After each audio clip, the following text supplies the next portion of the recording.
Okay, I'd like to call the meeting to order. Paula, would you call the roll? Alan Brown. Present. Neela Crank Clements. Present. Suzanne Broadbent. Present. Heather Clemmer. Greg Eddington. George Massey. Present. Mary Jo Meacham. Present. Klaus Ryman Phillip. Ann Zacharitz. Present. You have a quorum. Okay, thank you, Paula. I'd like to go over the meeting procedure that's on the back of the cover for your agenda. The chairman will announce each case and ask interested parties to indicate their presence by raising their hand. Commissioners will discuss details of the case, calling on staff for details. Following this discussion, commissioners may choose to ask questions of parties present. Interested person may speak to support or protest the application. The applicant will be entitled to one brief rebuttal. Interaction between applicants and protestants on the floor is not permitted. Persons speaking are asked to approach the center podium one at a time to introduce themselves by name and address and to present their position as succinctly as possible. And if you would sign in, please. The Commission asks each speaker to limit his or her remarks to no more than 5 minutes. Following the public hearing on an application, the Commission will take one of the following actions. Approve the certificate of appropriateness. 2, continue the proposal. 3, deny the proposal with prejudice, which means the application may not be resubmitted for at least 1 year unless the Commission determines that circumstances have changed. Or 4, deny the proposal without prejudice, which means the applicant may reapply at any time. When an application has been approved and after a 10-day protest period has expired, the Historic Preservation Officer will mail the CA to the applicant. City construction permits cannot be issued until the CA has been issued. And finally, contact HP staff for final design review inspection or to withdraw items that will not be completed. Any person aggrieved by any decision granting or denying a CA may appeal to the Oklahoma City Board of Adjustment. All appeals shall be made within 10 days of the Commission decision by filing a written notice of appeal with the clerk of the BOA. Okay. So now let's go to item 2. Katie? First, this isn't on our agenda, but I just want to introduce Jennifer Swan. She is training. She's a new admin coordinator for the Planning Department and is training with Paula Welcome. so that she can provide support for HP Commission meetings. Otherwise, we just have the 3 items that are noted on the agenda. These all have to do with Commission schedule for the next couple of months. The Statewide Historic Preservation Conference is June 6th through 8th in Tulsa. The conference hotel is the Mayo, if that sweetens the deal for anybody that you want to go to the conference. We have funding from the State Historic Preservation Office to assist with staff and commission members attending the conference. Because of that conference, our June commission meeting will be held on May 30th. That also affects the deadline to apply. And then our July meeting coincides with the 4th of July, so that date has been revised as well. That's all. Okay. I'll put those on our calendar. All right. Now let's move to the minutes from the previous meeting. Does anybody have any comments on the minutes? If I can find them. There they are. If not, Move to approve. okay. Second. Was that Suzanne? Okay, it's been moved by Neela Crank Excuse me, Neela. Neela Crank Clements and seconded by Suzanne Broadbent. All in favor? Aye. Opposed? Okay, the minutes are accepted.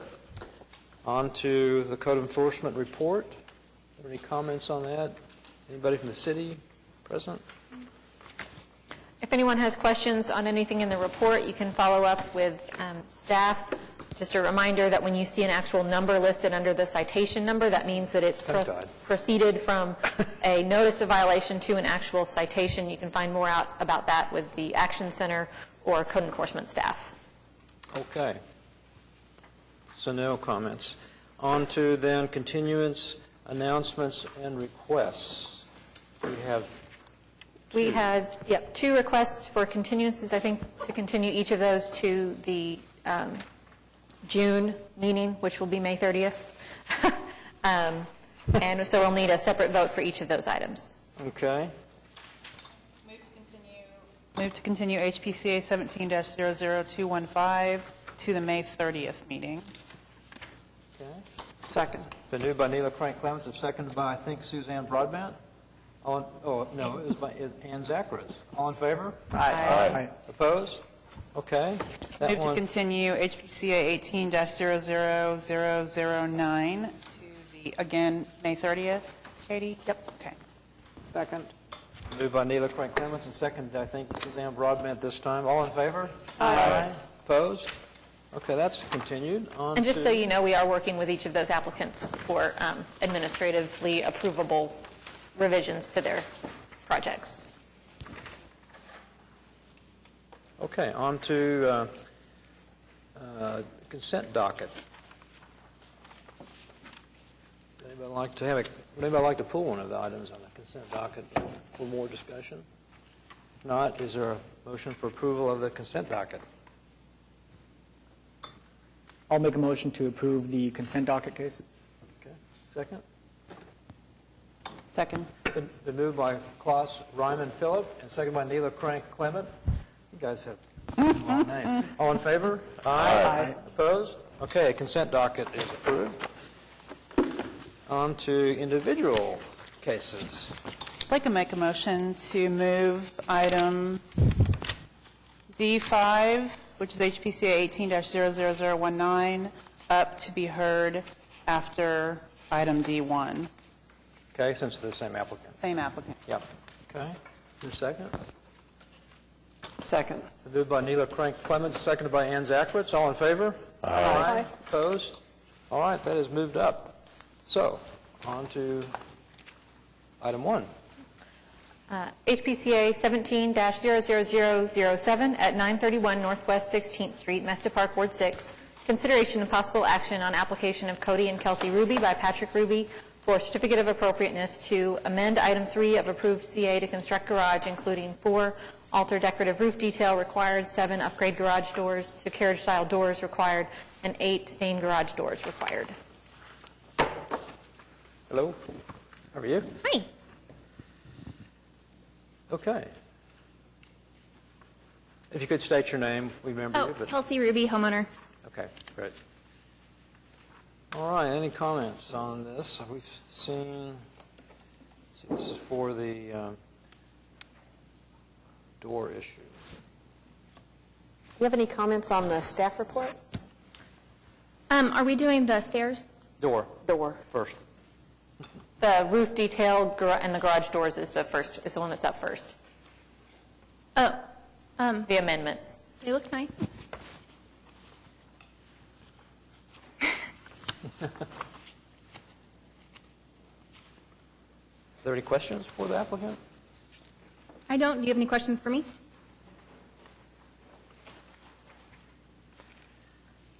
I guess I'm not really sure. How did the change of the garage doors occur? So when we were getting approval for our garage, our neighbors across the street were constructing theirs. They had approval and they were constructing it. And they did these garage doors. And so we got the exact same garage door. As we were building ours, we were like, those look way nicer than what we had originally talked about. And so we got their name and number and used the exact same company, exact same stain. And it all happened pretty quickly. So that's basically it.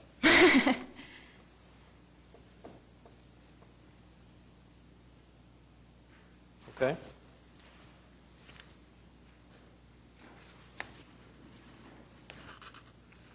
Let's see. I forgot to say something prior to this item while you all are contemplating.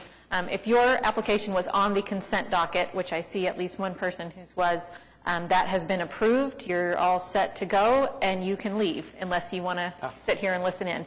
So, Good point, thank you. Could be interesting, though.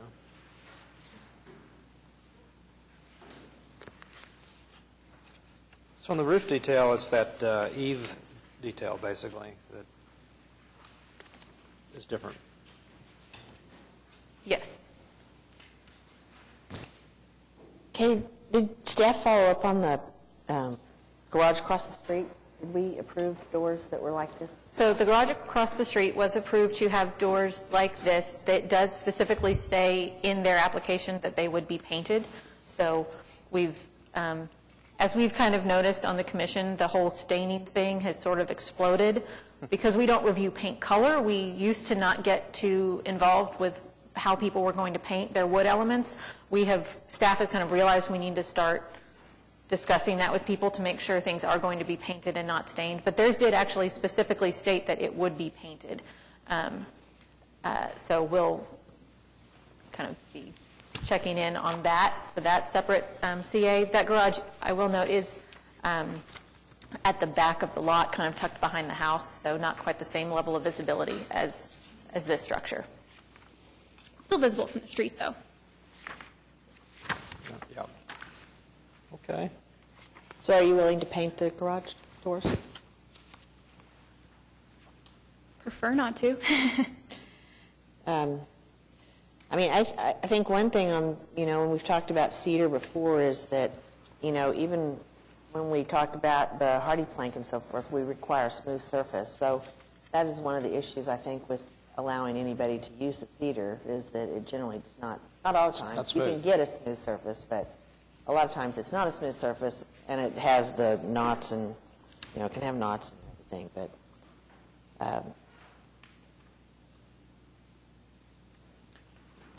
What kind of door was on the previous garage? similar to the one that was originally submitted. Yeah, the panel type. Yeah, okay. Katie, could you refresh us again on the one across the street? It was approved.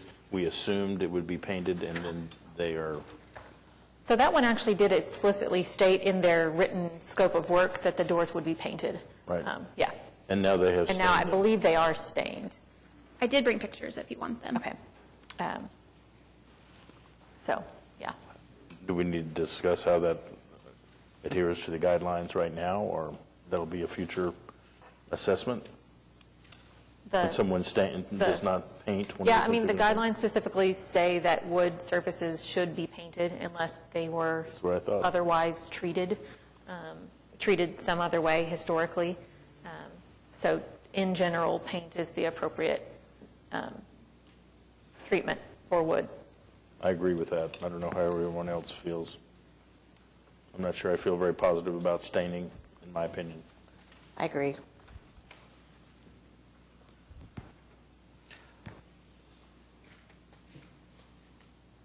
Okay. So then you're okay with the style of this? Just having them painted? Not necessarily. Right, right. I was just talking about the paint. Not necessarily, but One issue at a time.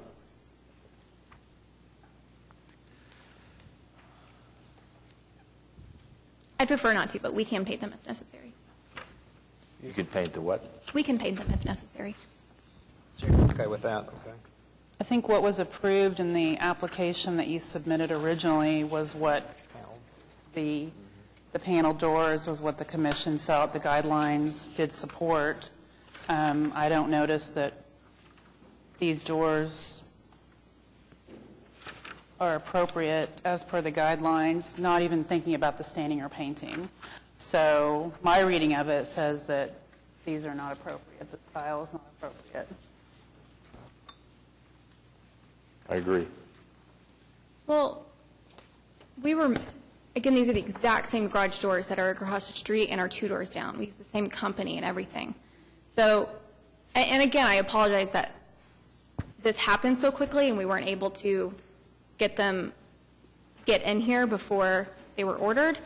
My husband works 5 weeks on and 5 weeks off. And so when he's home, I've seen you all more recently than I've seen him. So when he's home, we had to make some decisions kind of quickly. And so we did this because, again, we'd seen them in our neighborhood next door, and we thought that the upgrade would, I think my father-in-law even called, and he said, oh yeah, it's a slight change to the garage doors, will be fine, it'll be emission. So, again, I apologize, but Who did he call? I don't know, I'd have to ask. I mean, I think this is, there's other issues that are similar to this, but, we specifically have to look at each case by itself. So it's, if we just gave approval for what people saw their neighbors do when every house is different, you know, it wouldn't work in the end. So, I mean, that's, we just can't rely on people looking at other things. If you want to bring it in and show it to us and say, hey, they did this, and then we could compare something. But at the time, we're just looking at your house and what's specific for that and what you've actually said that you wanted at that point in time. So, you know, that's what we approved. We felt like it was appropriate. It looks like you have a continuance available on this case. I think we can talk about the roof detail separately, but I think if you want time to argue your case more, provide more information so that we can look at it the next meeting or whenever, whichever meeting you choose, I would move a continuance on this. Item 8. What is it that you need to see? What would be different next meeting as opposed to this meeting? Katie and I had talked about this a little bit, and because the staff report calls for a continuance because of lack of information on the neighboring garages, but we weren't told we needed that, and so she mentioned that the staff report for the neighboring garage is already in here, and that I could bring pictures of it to the meeting if necessary. Well, I think you may have heard some of the commissioners say, you know, the style of door, the stain is not supported by the guidelines, so I would be leaning toward a denial, but because you have continuance left, it gives you more time to maybe talk more with Katie to see if there's any other information you could provide, including some of those neighboring garages that you said were approved. Yeah, one thing that we discussed a little bit was that as you all have kind of touched on, is that the design of a garage door that was approved at another garage may or may not be all that relevant to this proposal because we're reviewing garage doors for this garage. So another garage that is a different style that has perhaps a different level of visibility from the street may not be a relevant example for the applicant to provide in any case. So the garage door that we had, if we're comparing the garage door that we had before to the garage door we had now, the one before was a crappy single aluminum door that wouldn't be approved because it was aluminum. So I understand that we need to have a historic appropriate door instead of an aluminum door, that they need to be wood, right? So I don't. So what was approved, as I understand it, was the door that you submitted that is a 16-panel design. That's what is appropriate for this garage. The square panels. Yeah. We're looking at page 5 of 13, right? Simple, very simple. And why is a simple square panel door the only thing appropriate for all? Well, I don't know if it's the only thing that's appropriate, but it's what was approved before. The carriage-style door that you have installed is more of a high-style design, and it's not something that I see that the guidelines support. So again, I would be moving toward a denial, or perhaps we can do a continuance. Continuance won't hurt you, you just get some more time. I understand. I'm just Yeah.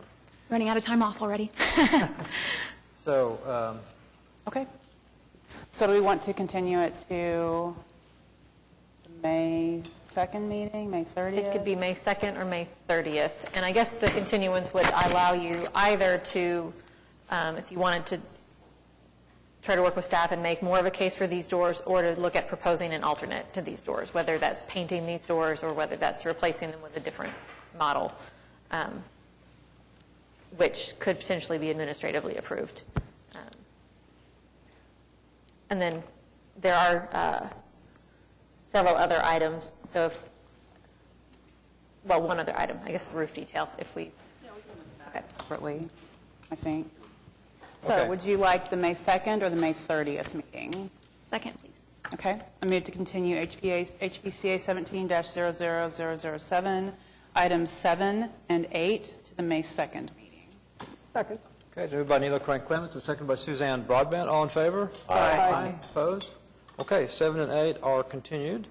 And let's take care of item 4, the detail, roof detail. Staff's recommending approval.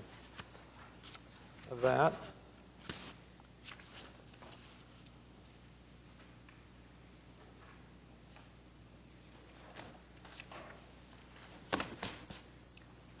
Any comments on that? Though it's different from the application, it's apparently compatible, so. Yeah, I mean, it's different from what was approved before. It's always easier if you install or build what was approved. You wouldn't have to come back, but I think it's compatible as well. Make a motion? Yeah, unless there's other comments? No? Okay. Move to approve HPCA 17-00007, item 4. Okay. And I just want to make sure there's not any additional, Does item No. 1 have to be approved? no, No, there's not an item 1. it's not on the agenda. Okay, well, there's a, Yeah, okay, okay, so that's the end of my motion. that non-action item, okay. All right, is there a second? Second. Moved by Neela Clements, a second by Ann Zakowitz. All in favor? Aye. Opposed? Okay, item 4 is approved. All right, so, stay right there. We're going to go to the next one. Okay. HPCA 18-00019 at 931 Northwest 16th Street, Mesta Park, Ward 6, consideration and possible action on application of Cody Ruby by Patrick Ruby of Terra Construction for certificate of appropriateness to 1, add exterior stair and door to previously approved garage, elective. Okay. All right. Let's talk about last month.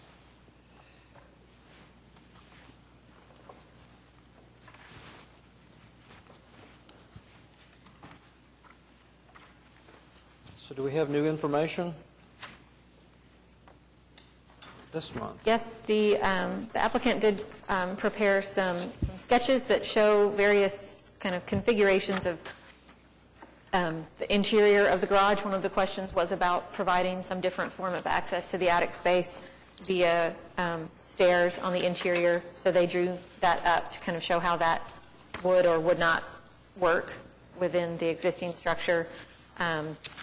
They also provided some photos of other one-story garages that are in the neighborhood, kind of as for a comparison to their garage, which was approved as a 1.5-story.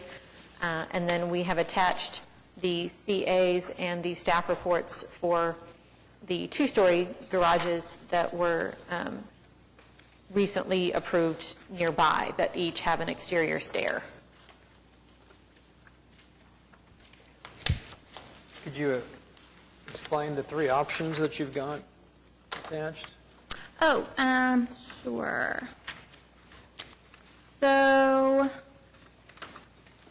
So we talked last time about coming up with some alternatives to putting them on the outside. So option 1 is the VersaLift that one of you requested or suggested. And the VersaLift is only meant for like stuff. It's not meant, you're not supposed to actually like stand on it. So if we were to install that, we would also have to install stairs. So there would be 2 things. So that would take up a lot of the floor space upstairs. I'm not familiar with a VersaLift. What is that? Mechanical lift. It's a little mechanical, small elevator. Oh, it's type like a deal. little elevator, okay. I have one, All yeah. right. So that's like a- designed to move stuff, like a dumbwaiter or something. They're like a dumbwaiter, yeah. Yeah, So then it would have a pull-down stair next to it. right. Yeah, okay. Yeah, you would have to have both. Yeah. And then option 2. It says reduces floor area by 10% and renders other area unusable, okay? 2, Excuse my husband's terrible handwriting. Okay. And then option 2 would be stairs just inside the garage itself. And because of the space that they would take up, it wouldn't be able to park most cars because of the amount of space that would take up on the front end there. well, would you be able to park, it says too small to park an SUV. Looks like the left side would have enough length. Is that possible, or? Yeah, you would have one spot that could fit an SUV, Yeah. but not 2. So you could, does restrict the right side a little bit too, but, okay? Right. All right. And then the third option would be what another one of you recommended last meeting, and that starts it in the side room and then goes through. And the notes are that it would require additional space. It would also severely limit the amount of what kind of vehicle would be able to be parked there.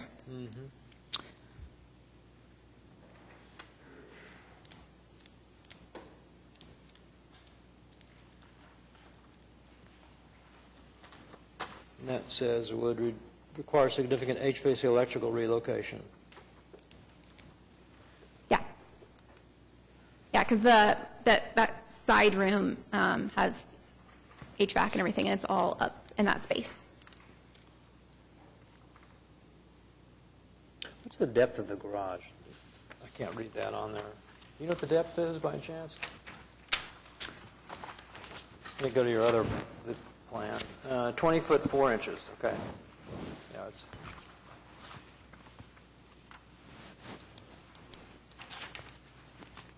about what you need for a large vehicle.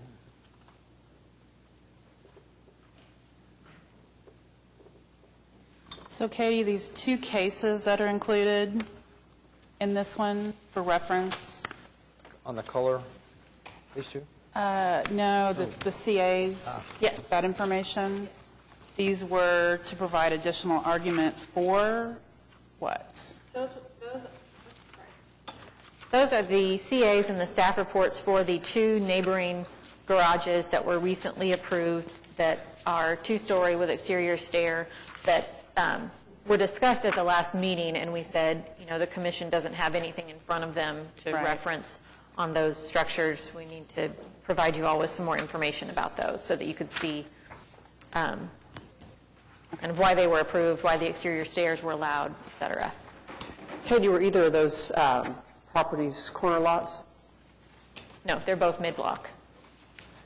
There's no drawings with those, but were they both true two-story? It's kind of the issue, one of the issues here. One of them is full-fledged two-story, the one, the 16-00036. The 17-220 at 927 Northwest 16th. There was some discussion with the commission at the time that it was approved about whether or not it might actually meet the definition of a 1.5-story based on the height of the wall from the floor to the roof. However, it is a fully finished second floor with windows and doors and rooms and such on the interior. So I believe when you have finished out 100% of the space, they consider it a second floor regardless of whether it's, of what that height is. Clear height? Yeah. Okay. So what does that tell us? Those are two-story garages. I don't think Well, the they second one, I are don't- comparable Their roof line to is like this. only 2 feet taller than our roof line. If they're, the one next door to ours is very similar. I mean, I would be of the same opinion I was last time, is that this garage appears to be a one-story garage. Whether it has that room, it wasn't taken up advantage of when you designed it and turned it in so that we could review it as such. It's still short, and I don't know if we would have approved the outside thing for that or not. Sarah? I just think that it looks like a one-story. Well, so that, and that's why I sent, because Katie and I talked about that, and that's why I sent random pictures of other one-story garages in our neighborhood. Because when you compare a true one-story next to the picture of our garage, to me, they're significantly different. You can see the difference between the one-story garage at Northwest 22nd or whatever compared to ours. And I saw those examples, but I think that if you had yours, and most people would look at all of those, and if you said, which one is the more than one-story garage, I don't think that yours is that much bigger that makes it look like a 1.5. It just looks like a one-story garage with a higher pitched gable roof. The other ones look a little smaller because they have a hip roof, but No, I agree. You know, I think the door on the side and the gable end kind of tell us the whole story. The way it's kind of jammed, you know, in the gable end kind of shows how low the headroom is. And to me, from the outside, it does read as a single story garage. And with the door, the way it's kind of really kind of jammed into the gable end, you know, I think it does seem kind of out of proportion. There was a one-story here before. Was there a one-story garage? This Sanford Maps or whatever showed one story, yes. So when you bought it, there was nothing. So replacement garages, as per the guidelines, are to approximate the massing of a previous historic garage at the property. And if that was a one-story, I mean, we have other cases. I don't think they're pertinent to this. I think we've kind of discussed this. It's a corner lot, so it's really far more visible than any interior lot, which other cases maybe have been approved for something that you would not be approved for because it's a corner lot. Can I make a final request? Yes. I understand the denial. I was hoping that we could be denied without prejudice, not to bring you the same thing back, but just because we are going to have to find a different solution, it would be nice if we could at least just come back if we need approval, a different sort of approval on that. So denial with prejudice just means that you can't reapply for this specific proposal again for a year. If you had anything else you wanted to propose, you could apply for that again tomorrow. It doesn't stop you from reapplying for something different. It would just say that you couldn't reapply for this exact same item again for a year. Does that make sense? Can it be continued? Yeah. It can be continued as well. Okay. I don't think that's going to help our case. Well, just think about redesigning it. Could I ask you how you would operate with the VersaLift? Because I know I brought that up the last time. How would you interface with the VersaLift? You're putting stuff on it and sending it up there. How do you get up there? The stair? We would have to install a stair. Could I give you a fourth option? Sure. Because in my historic home, you know, I know what you're talking about on the rickety type pull-down steps in new construction. Right. That's why I got a VersaLift for my home, because I didn't plan on taking anything up those steps but me and nothing else. And it's 2x4. It's fabulous. What about there could be constructed a pull-down steps that would maybe come on the other side that are more substantial? And it'd be really a step unit, except it would recess up into the attic. Would that be possible? Maybe. I don't think it'd be more expensive than putting steps on the outside. We've looked into the best pull-down stairs you can buy, that money can buy, and they were like wider, so they were more standard. They had a arm rail or whatever, and they were $4,000. So that, in conjunction with a VersaLift, would be a lot of money. Without a doubt. I can't imagine there would be that much to construct this with a great carpenter on the inside of your house. Honestly, I would think. I'd sure try that. I've got a question. I'm not expert on the pull-down stairs. Are they all very steep? This would be more not... I mean, this was the best money. Well, I mean, Google But they should be much less severe. but are they the same as, say, a regular stair in pitch? Because what's the difference then if it's a heavy stair that is with a proper angle? What's the difference between carrying something up that versus an exterior stair? They're both stairs. The angle is the same. I think this is pitch. Oh, that's my question. The pitch is the same. They're wider. The nice ones that we saw were wider and had a handrail. But the So- pitch, the angle was about the same as a Yes, the drop pitch down? was similar. This is what I'm saying. If I were me, I would try to find the best carpenter I could find, show them a picture of that, and say, I want it to be a pitch like this instead of like this, and it'll be longer. When you drop it down, it's going to be this, much easier to go up and down, and then recesses, you don't take up any space. You maybe can't have one car in there when you put it down. So that's my option 4. Yep. Well, I don't, like I said, I'm not an expert on the pool house, but there's one like that. I don't see the difference between that and an exterior stair. It'd actually be better because you don't have to go outside. You don't have to worry Right. about ice and snow in the wintertime and whatnot, so. And then the look, the visual, being on a corner and all of that. And you wouldn't have to have approval for that. Yeah, that's what I was going to say. If you do anything on the interior, it doesn't come to us anyway. So continuance, denial without prejudice, what do we do? I would move deny with prejudice. With? Okay. Say that, I'm sorry again, say that again. Deny with prejudice, so that this same application can't come back with the same proposal. Okay. Second. It's been moved by Neela Frank Clements and seconded by, I'm trying to get your name. Again, I always get confused on your name. Klaus Ryman, Philip. All in favor? Oh, did you do it? Yeah. Did you second it, or did you? Okay, I thought it was Klaus. It's been moved by Neela Frank Clements and seconded by Ann Zackowitz. All in favor? Aye. Opposed? Nay. Okay. Well, that has been denied with prejudice. And now, I'll get my act together. On to the next one. Thank you. HPCA 17-00196 at 1532 Northwest 35th Street, Putnam Heights, Ward 2. Consideration and possible action on application of Robert Stoops for a certificate of appropriateness to number 4, pour concrete between house and driveway, elective. Okay, is the applicant present? You got a famous name.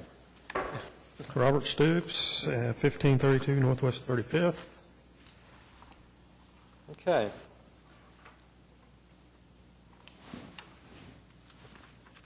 So, Mr. Stoops, if you do pour concrete in this spot, how will you alleviate any water infiltration? Well, my intention is to pour a 4-inch thick slab and slope it out towards the driveway slightly.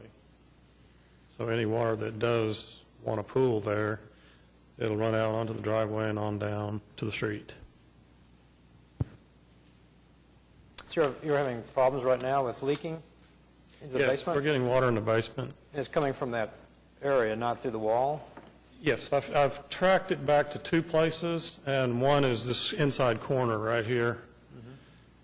Yes, right there, and on the back of the house also, which I'll need to address later. So would you waterproof the stem wall there as well? I think what I could do is use a self-leveling caulking around the perimeter of that and any seams that I have, and just leave it like that. Builder's clay was something that was used on my home about that, but there's something, another newer version of something like that. Alan, do you know anything about that, or Klaus? Do you all know? There's a lot of It can help on materials. the exterior water permeation. What'd you call it? Well, the one that was done to my house, I was told it was a builder's clay Yeah, on the there's outside. there's a lot of clay products that are used for waterproofing. I don't know what that is, but Yeah, that was just what we were told, but was it in the joints? In the whole cracks? outside The whole outside? of the stem wall. Yeah, that's probably, They dug a trench around the whole house and French drains and rocks, and, I mean, we never had a drop in our basement probably ever. it. Maybe Klaus knows more about that.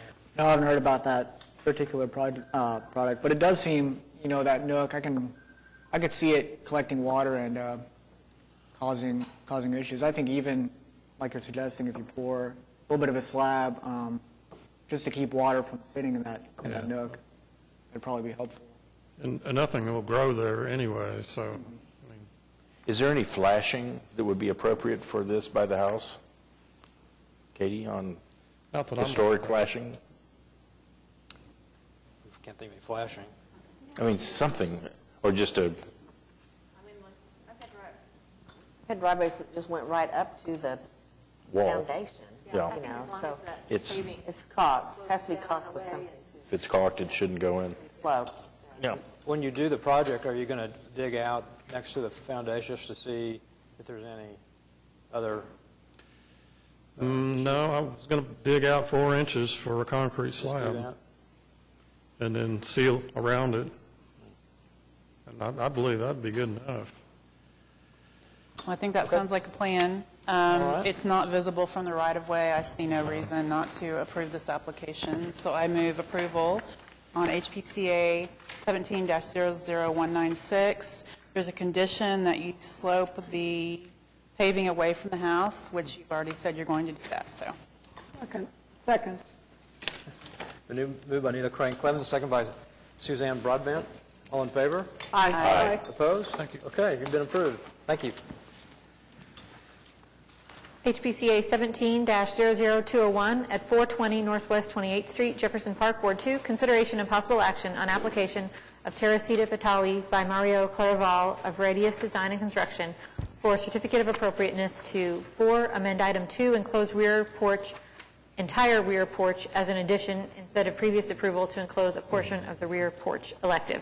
That's a lengthy description, but just to kind of bring everyone up to speed, the commission previously approved a very small addition at the rear of this home that was enclosing a portion of the rear porch.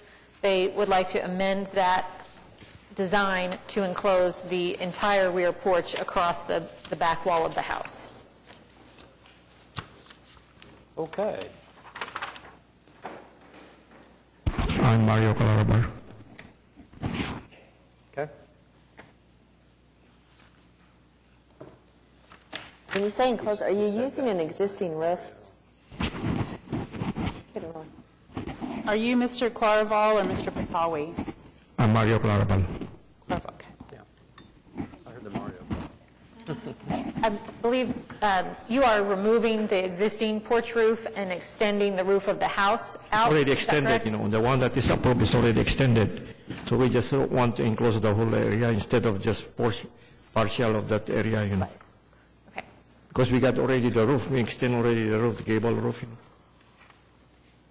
So all we need is to enclose everything, the same materials, the same, match everything.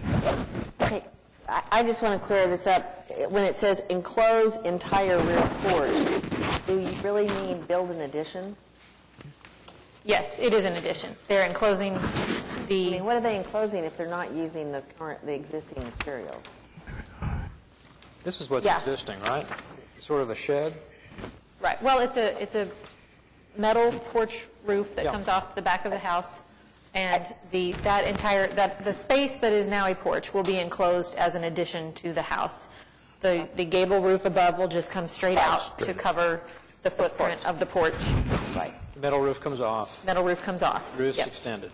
right. It's confusing, I think, to say enclose and then say it's an addition. But anyway, Well, the original application was an extension of the roof and a partial enclosure, and now they want to right. enclose all of it. Is that kind of it? Yeah. I'll just address the one thing, the same thing that staff addressed is in our guidelines that we ask that when we see an addition, that you can clearly see where the addition is. And so on this plan, the wall just goes straight, so we really can't tell where the addition starts. So did you discuss that with staff? Yeah, I discussed that already. I even submitted some drawings,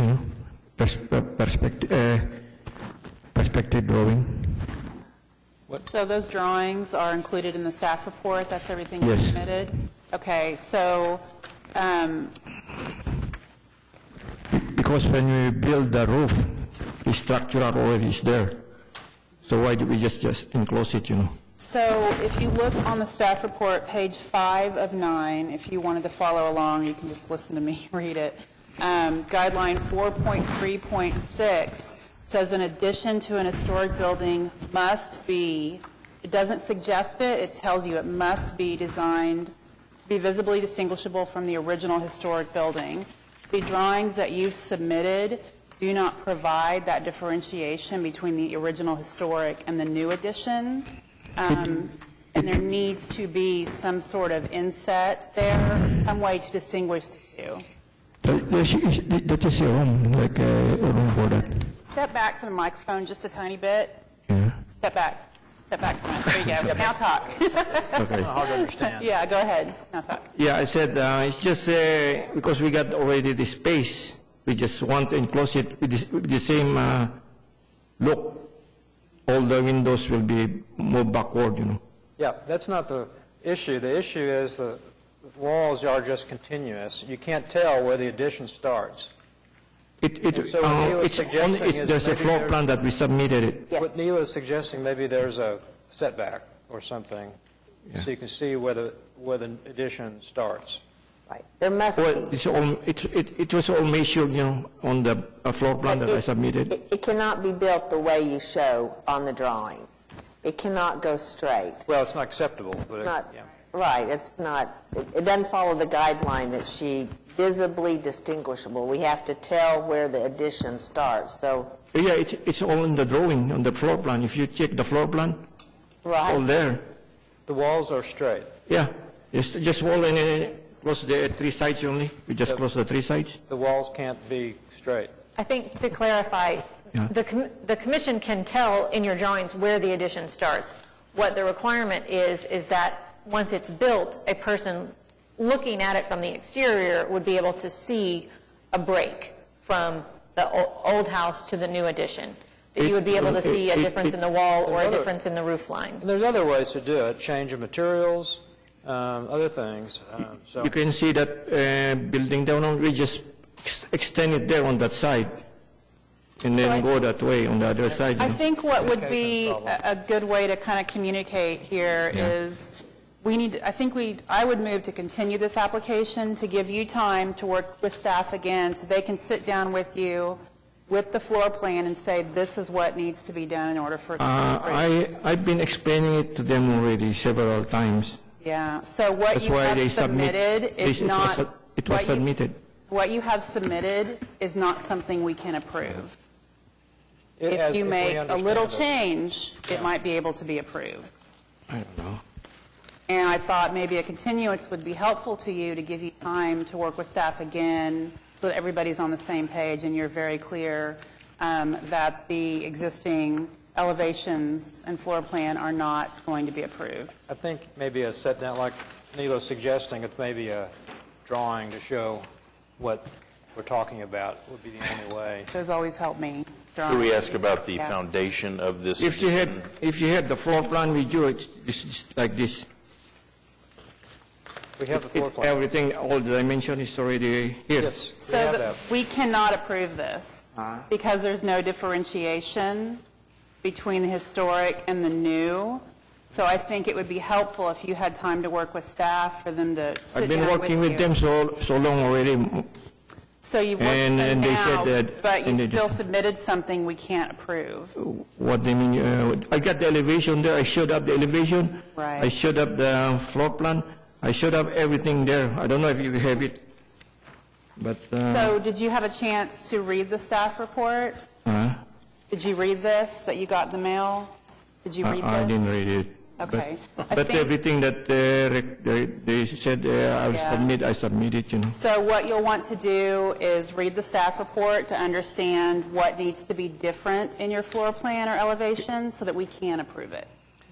What you need is a small change if you'll just work together. So let's go ahead and continue with that. I still would like to ask about the foundation. I mean, is this, I can't tell where it is. The foundation is there too. If you can see the drawing in the front view, the back view, there is a foundation that I marked there.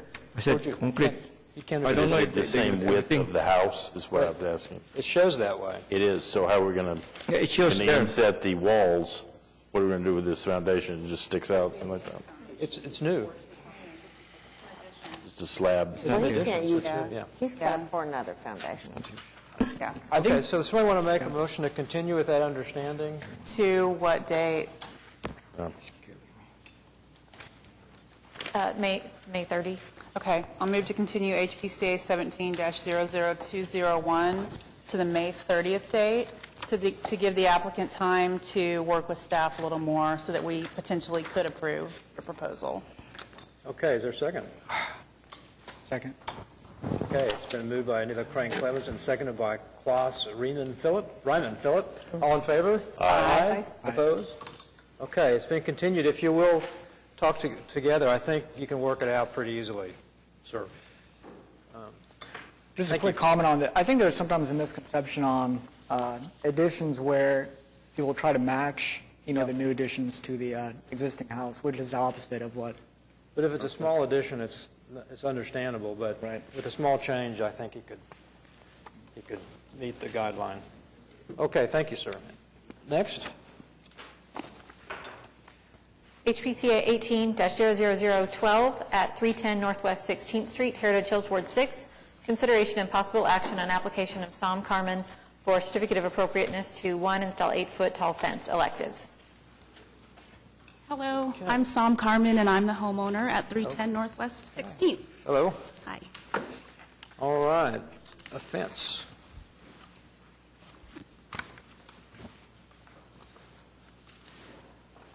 This one's hard to see.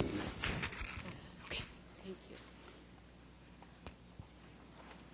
So is this the one where there's a fence along the rear portion and then between two homes? Yes, there's a fence at the back of the property on the south side, and there's a fence on the east side of the yard that we share with the house at 300 Northwest 16th Street. The fence on the back currently is an 8-foot fence already. And I have documents. Can I show those documents to you, or do I leave them after? You can share them, but it may be something where we can't look at today. Okay. Well, I have, well, yes. If it supports what you're saying, I think we can look at it. Yeah, it does. Not a new design or something. No, not a new design. It's just pictures of what's currently there. So the south fence right now is an 8-foot fence, and we want to go ahead and replace that 8-foot fence with another 8-foot fence, but with different wood. The fence there. Is the south fence the rear portion? Yeah, the rear portion, yes. And that's image 1 on the document that is being passed out. You'll see that the fence looks really bad. The wood is warped, and it's just poorly constructed. So we want to replace that with the 8-foot fence, cap and trim top. And Okay. then on image 2 is the fence line along the east side of the yard. Okay? And you'll see that it's leaning pretty dramatically, and the wood is worn. There are several pickets that are broken off of it.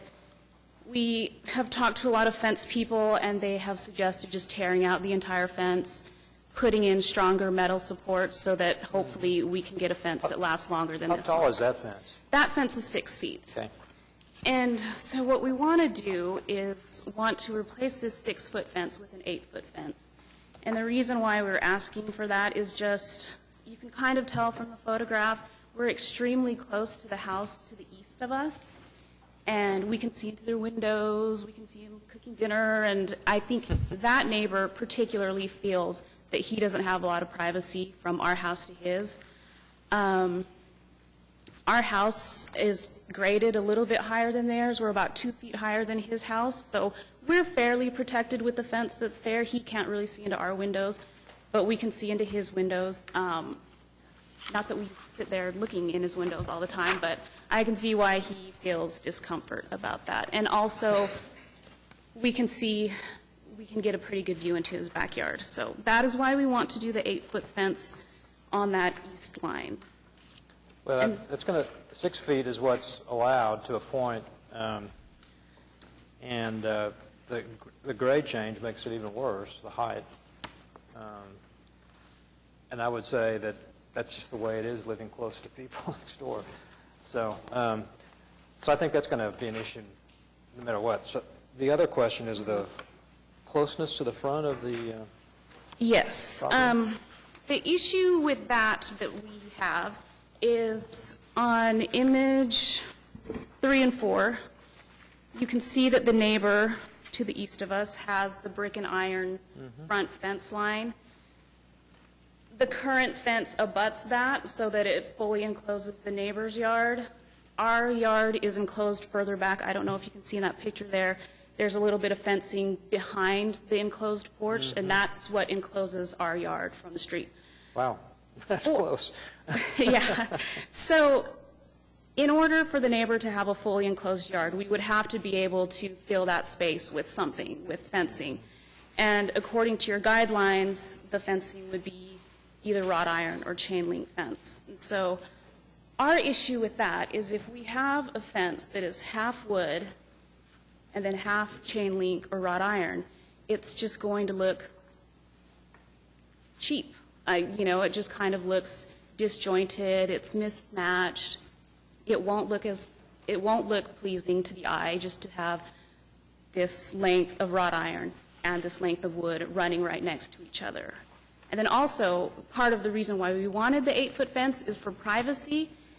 Having a portion of our fence wrought iron negates any privacy because it opens up the yard even more than it was before.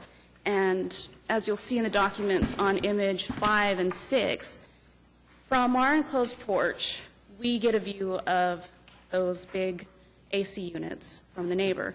And then from the neighbor's side of the house, he looks into our enclosed porch, which is pretty ugly.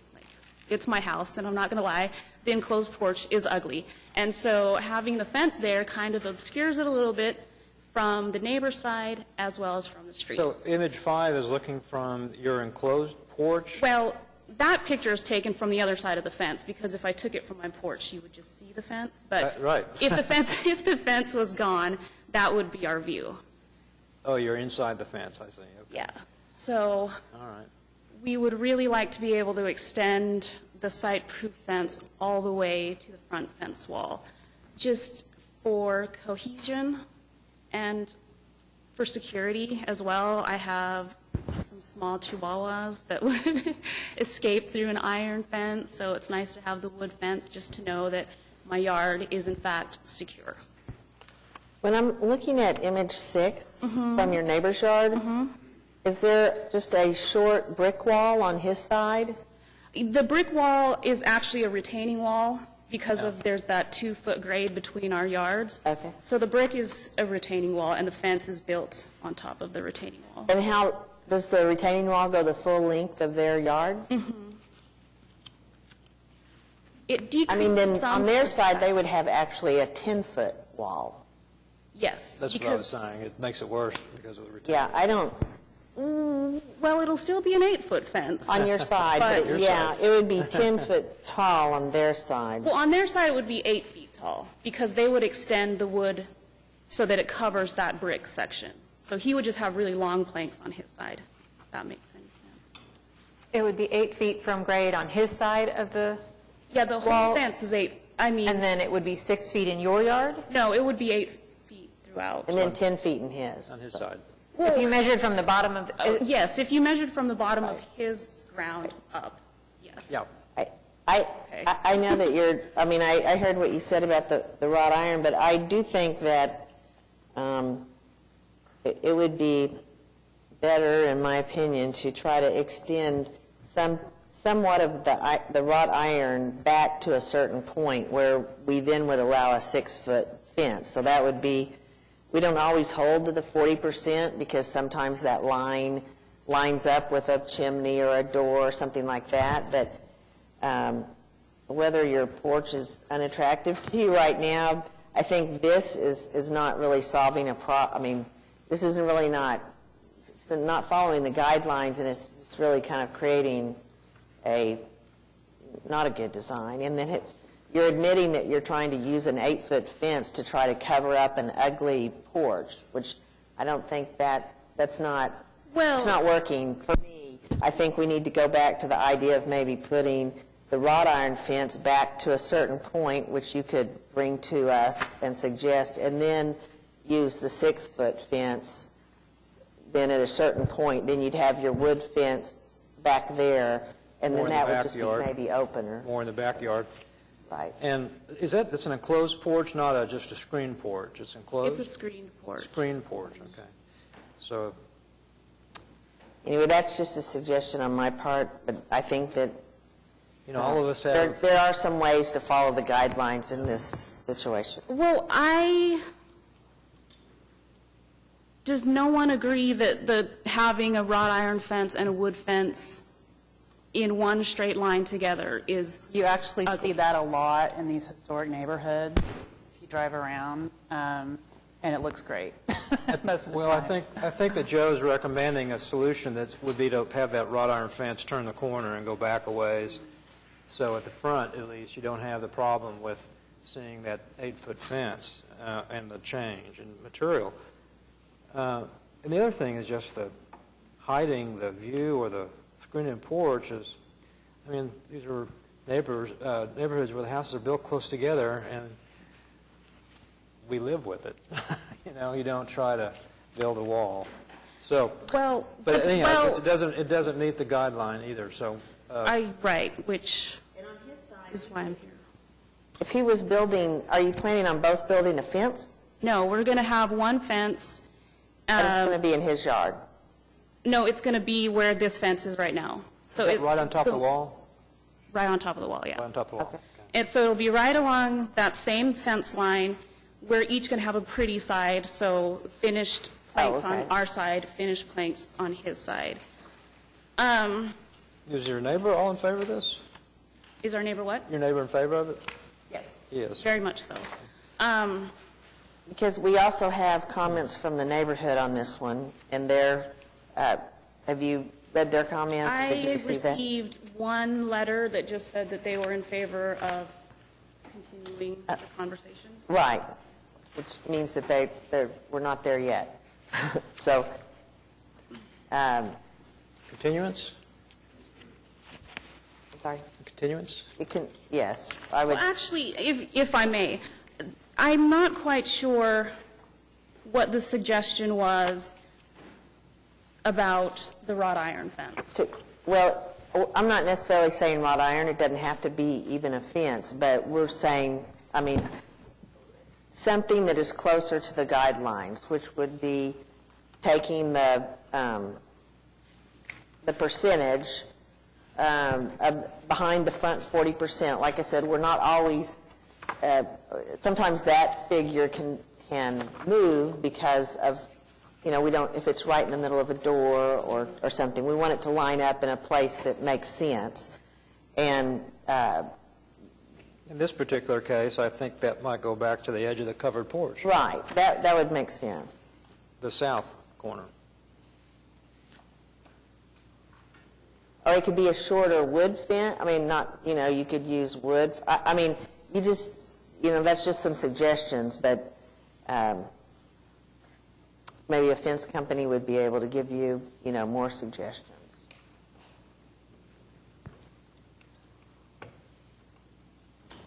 Tom, just to help me on my perspective, on this photo that's up there now, on the wood we see by this screened-in porch, how tall is that, and is it on top of the retaining wall, correct? Yes. It's, Here. yes, it is. Okay, If- and then so how tall is that wood fence right now, not counting the retaining wall? I believe it's 6 feet. Is that 6 plus the retaining wall? Right? All I know is the whole fence from front to back is 6 feet, so I'm not sure how tall the wood is at that Point. point. There's another.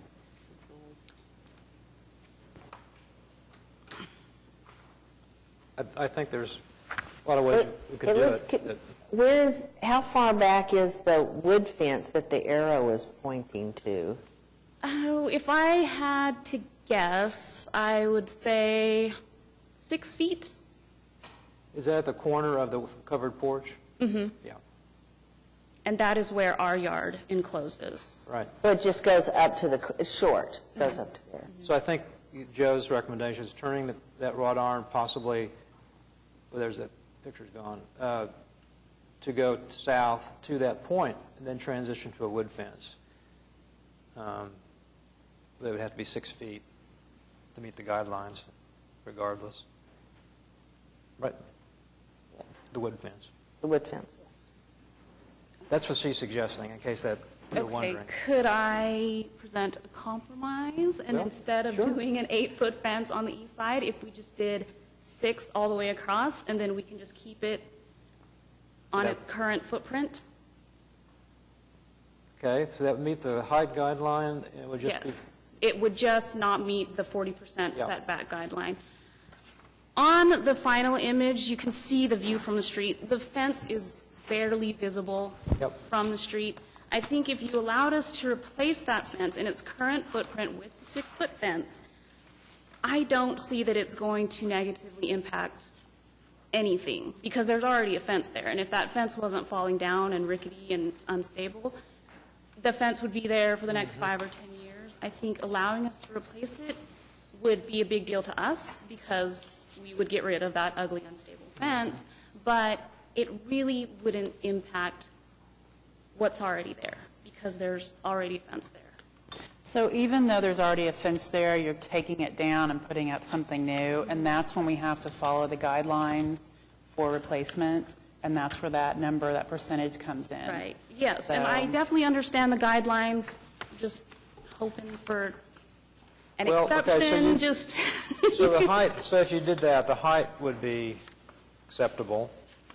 There's a question now where you would terminate the side fence. There's no site plan. is Yeah, there's there? not a site plan in our packet, so we don't know where that is. Oh, We don't know how far back it would be. We need more information. On this, Oh, here's I one right thought there here was a on page site 6 plan of on the 19. staff report. 6 of 19, but doesn't really show the location of, that's what Angela marked. I think, So if she adds, that's still forward of the 40% mark, Right. right? right, Okay. way forward. The back corner of the porch would still be forward of the 40%. 40% from the front, is that correct? Right. Yeah. I think it'd still be ahead of it. So it looks like to me on page 1 that you gave us today, that I can see clearly, of course, the 8-foot, but to the left of that, that's because it's 8 feet there because it's on this other retaining wall, right? On the back? Uh-huh. No, What is that? In that sitting? well, that's the corner of the neighbor's fence. That little cement block that you see there with the chain link right there. Yeah, but it looks like it's going on your lot also a little bit, right? In that, your wall there? Well, I guess technically it's in our yard, but the way that the fence is built, they've just built, like, on, everything to the right of that cement block is just basically on ground, and it's 8-foot Right. on ground. And then whatever's on top of that concrete is just, I don't know the height of the wood, but it's cut so that it's all 8 feet across. Right. You know, usually we have with unique circumstances are usually involved with anything above a 6-foot fence, especially on properties that slope down from the back, so that if you built a 6-foot fence, it would be on a curve. So that's why, you know, we want it to be a little more, and we can have part of it larger or taller just because of the slope of the earth, and we don't have that on your yard. But I understand the privacy issues, but have to discuss the guidelines. No, if I So was- if, okay, go ahead, Paul, excuse me.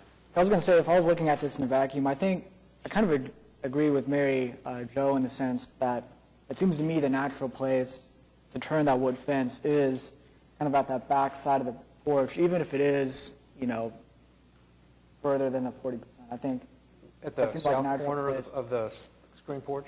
yep, and then turn, you know, the wrought iron to turn and dead into that, essentially. Well, that's what I was going to bring up, the same thing. For instance, we're talking about the 40% rule, and though we vary depending on the architecture, that corner is the south corner of your porch is a good example of that's a logical place to terminate the wood fence, the 6-foot wood fence that you're talking about. And then, so there was talking about the length from the front back to that corner. What is it? Do you even have, if it's wrought iron, why do you even need a fence at that point, that little strip? Because if there's not a fence there, then the neighbor's yard is not enclosed from the street. There would be a gap. At the Because the neighbor front. has that front, At the front? yes. How big of a gap is that? At the front? Well, about 6 feet. Probably if we, At the front? yeah, because see. Looking at now, That where picture, the arrow's pointing at? the picture from the wrought iron fence to your house looks like about a foot or two. Oh, that distance there? Yeah. Yes. Well, I was meaning the fence that runs this way up against that metal post. If we removed that, then the neighbor's yard would not be enclosed because there's no fence there. It would come over to your house.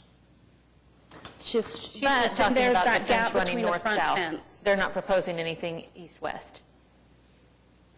North-south, okay, the fence, I'm saying if there was a 6-foot wood fence on the east property line that Right there, terminated yeah. at the back of the screen porch, Right. where that arrow is? Yes, so if there was a 6-foot fence there, then the portion of the fence that runs south, north and south from that metal pole on the front brick Yeah. fence, there would be nothing there. There would just be an open space, so the neighbor's yard would not be enclosed because there's no fence there. Your backyard would still be enclosed, however. Yeah, my backyard would be enclosed. The neighbor's backyard would be enclosed, not enclosed. I just understand don't that see a personally. special circumstance to bring that, even if it's a 6-foot fence forward to where it currently is. I don't think, that doesn't fix the problem for me. Because they could actually add from that, the metal pole there, they could add some more wrought iron fencing That's- to connect to your fence if they wanted their yard And enclosed. that's my point. And that's a lot easier Right. because it's transparent, and we would probably be more likely to approve that scenario. Well, I mean, it would be easier. It would not be a look that we would like to have as homeowners. Because I just think it would look really inconsistent. And to me, having wrought iron fence, wood fence, and then that front fence with the brick and the wrought iron, it just looks like a mishmash and just akin to having a car that is painted Well, that's what you different have right colors. now, is a mishmash. We have a wood fence and a brick and wrought iron fence right Yep. now. You're just pushing that line back so it's not as visible, I think, is what we're saying.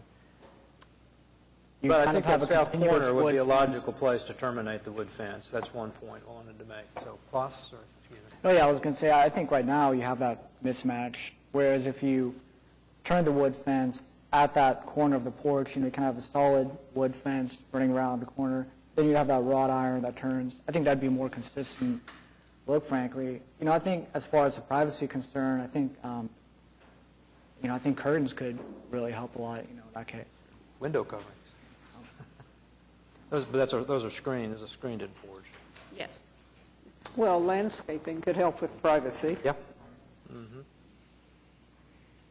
There's a retaining wall, but, so, Would you like to have a continuance to come back with if those changes were made, could staff approve it? Depending on the setback requirements, that we may be able to come up with something that staff can approve. Yeah, if we continue it. Sounds like otherwise you might get a denial. And I don't think you want to give a continuance, use that if you can. could try to work something out. Well, I mean, if we can't get an approval today, then I guess we'll go ahead and take the continuance. Although I will say, and I included some examples in my documentation of homes that are Yep. not meeting the current fence guidelines. And so I know that you shot down the earlier homeowner about what happens in the other parts of the neighborhood. I would just like to point out that what we're requesting is not nearly as egregious as some of those offenses that are in that packet there. It's possible that they didn't even come to us for approval. They just installed them and no one has reported them. So I hear what you're saying, but. And they could have been we can done do about it. pre-historic preservation, possibly. Most of those fence options look pretty new, so I think they Oh. were probably recently installed. So if I cannot get the approval today, then I guess Okay, continuance? do the continuance. I guess at this point, I'm not sure what I'm supposed to do. So get back with staff and, tomorrow, next week, whenever, and we'll work with you on kind of what the commission talked about today. Maybe sit down and look at your site plan in a little more detail as far as where the retaining wall is, where the windows are that you're concerned about, privacy issues, what all we're trying to screen, and figure out if there's something either that we can come up with that meets the guidelines for administrative approval, or if there's a middle ground that the commission would support approving with unique circumstances. So a chance you could be approved earlier by administrative approval. Okay. But that would be the guidelines via 6-foot fence, right? Yep. Yep. So the Maximum. 8-foot fence is off the table, even if we did a wrought iron fence from that corner of the enclosed fence? Is that Off the table. For the side yard, Yeah. side fence. Rear fence is acceptable, 8 feet. Okay, So, continue. in order to give it, the turnaround for the very next meeting is very short because of just the way the weeks line up. If we're going to work toward an administrative approval, are you okay with the May 30th continuance? Is there enough time to do the earlier May meeting? So If I have my for the ball. May 2nd meeting, we would need any revised documentation by Tuesday of next week. Okay, May 30th. 3 days. Thank you for being honest about that. Okay, is there a motion? Move to continue HPCA 18-00012 to the May 30th meeting. Okay. Second. I think Ann beat you to it. It's moved by Neela Crane Clements and seconded by Ann Zackowitz. All in favor? Aye. Opposed? Okay, been continued. Thank you. All right. 6. HPCA 18-00021 at 417 Northwest 16th, Heritage Hills, Ward 6, consideration and possible action on application of Ashley Smith by Alan Markham for certificate of appropriateness to, number 1, install fence required. Hello, my name is Shannon Fetz. I'm here doing my best Alan Markham impersonation, so I apologize in advance, but I'm here on behalf of the homeowner and the applicant. And your name is? Shannon Fetz. Okay. Can we allow that? I have a letter from the homeowner and the applicant, if that helps. That help? Yes, great. I'm our legal expert here. Did you sign in? I will here in just a second, All right. as soon as I find said letter in my stack of things here. And you're representing Alan Markham and Alan. Ashley Smith. Yes. both? Okay. Okay, another fence.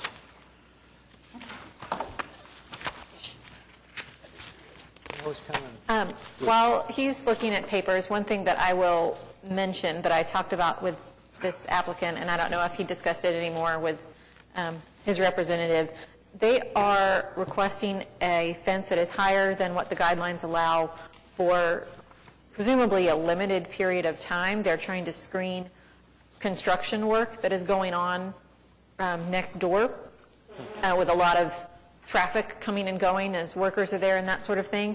I advised him that once the fence is approved, they would have a year to install the fence and to bring the fence that has already been installed into compliance. So potentially, and the commission does not have the ability to approve things with an expiration date. Temporary? We can't approve temporary installations, but the commission could approve a 6-foot-high fence that they would have to have installed by the time the CA expires. Yeah, and so just some opportunity to clarify in providing some reference to my friends and the homeowners, who are the homeowners. What we understand is the guidelines are very clear. Section 2.8, specifically of the preservation, the guidelines are clear on sides, fence heights, and back fence heights. We understand that. We do have some sensitivity to the neighboring house with the construction project going on. The fence, unfortunately, has been built. That's our problem. We understand that also. And we are prepared to meet the compliance of the side fence to 6 feet. And I believe that can be done administratively if I read that report by evidence of showing that reduction in height. We would like to, I think if I read this correctly, we have some time on that to meet that compliance. If it's easier for us to do that sooner, we're prepared to do that. But we would like to buy some time. That project has got a large crowd of people, and we have teenage girls in and out of the house, and we're just trying to provide some safety and security during that period of time. But we don't want to get this process caught up. We understand that we got ahead of ourselves a little bit by constructing the fence new to the neighborhood, so apologize there. We do believe that the guidelines are very straightforward on heights, and we plan to meet those guidelines on the front, so in the back. So the side fence will be reduced to 6, and the back fence will remain at 8, which is where it is now. So we would approve a 8-foot rear fence and a 6-foot side fence That's correct. of similar design, or as proposed. Okay? We don't have to add any sort of condition that they do that prior to the expiration of the CA, do we? Just No, just okay. I think we just need to You would bring be a- to you, Katie, evidence of the reduction in height before that termination is Right. Is there somebody who We- wants to speak back? Okay. You would be approving on the condition that the side fence be limited to no more than 6 feet in height, and then automatically, when the CA expires a year from the approval, the inspector's going to verify that they've come into compliance with what the CA requires. Right. We're prepared to do all that. We're not giving you permission to build an 8-foot fence temporarily. Correct. We understand. We understand we have an obligation for 6 feet on the sides as well. Okay. Did they give you some idea of how this would be altered to get it to 6 feet? Yeah, well, we're going to have to recap it, obviously, so it is a cap fence, so decoratively speaking, we can cut it and recap it. So there's some work there, but that's unfortunate for us. We Just, I mean, Lou, you got a chainsaw, you're going to get it down to 6 feet and then put a cap on it? Yes, sir, that's exactly right. Or just So rebuild it. we've got ourselves a Not few that saw long. blades and, some extension Sharpen them cords. and go at it, yeah. That's right. And then we'll make sure the transition from the sides to the back fences is, So we've got to work quickly- through that transition. We have a letter from a neighbor that says the fence is nearly 8.5 feet tall. Yeah, I have a picture that shows that we've measured it, and the Okay. neighbor is welcome to come over, but it's 8 feet. And we have, Mr. Markham reached out to Katie. We took measurement at our side of the fence, which was, we understand, is our requirements. That's what we've done. But it's an 8-foot fence on the back. Okay, so there's somebody who'd like to speak Yep. on this? Could sign in and...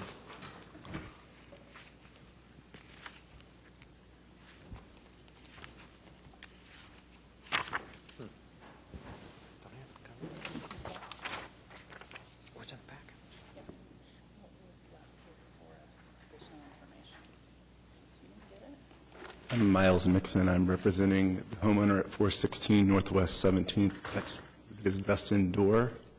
Excuse, your name is? Miles Mixon. Oh, okay. So I think the door's problem is like that you don't see any continuity with, basically they have a masonry fence with a baluster on top, and they're just basically asking that whatever is put back, I think he's provided you guys with some photos as well, maybe, that are showing what it looked like before, what it looks like now in his letter. There are some before photos.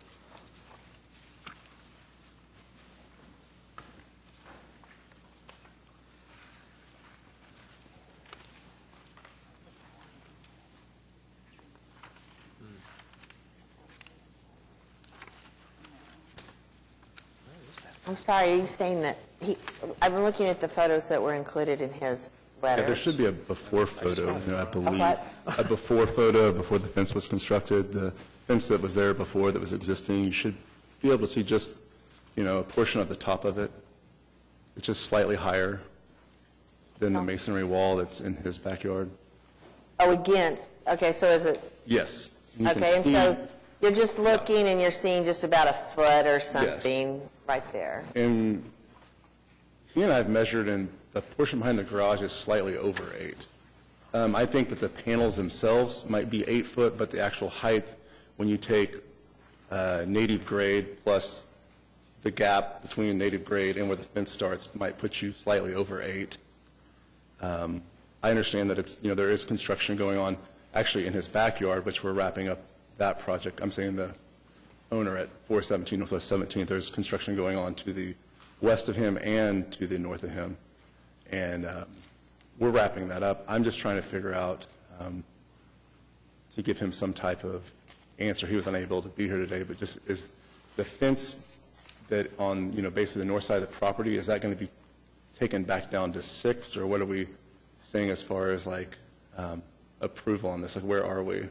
Is this going to be something that's going to be, I mean, he's going to ask me later today, like, how long am I going to have to look at this huge fence? So are you asking about the 8-foot fence Yes. on the back? Yes, On the back or the side? The back. on the back. On the back.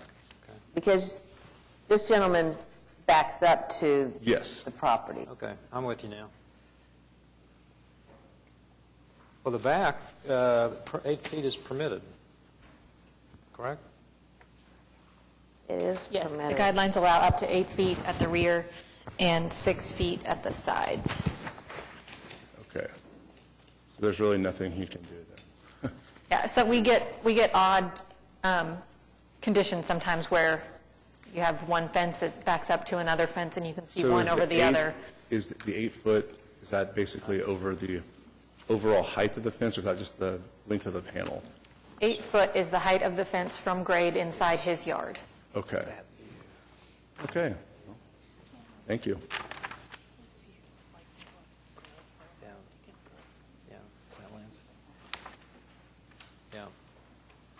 Katie, It when extends I'm over looking the at the top. photograph they provided that shows, I believe, the height of this fence is higher than the eave of the garage.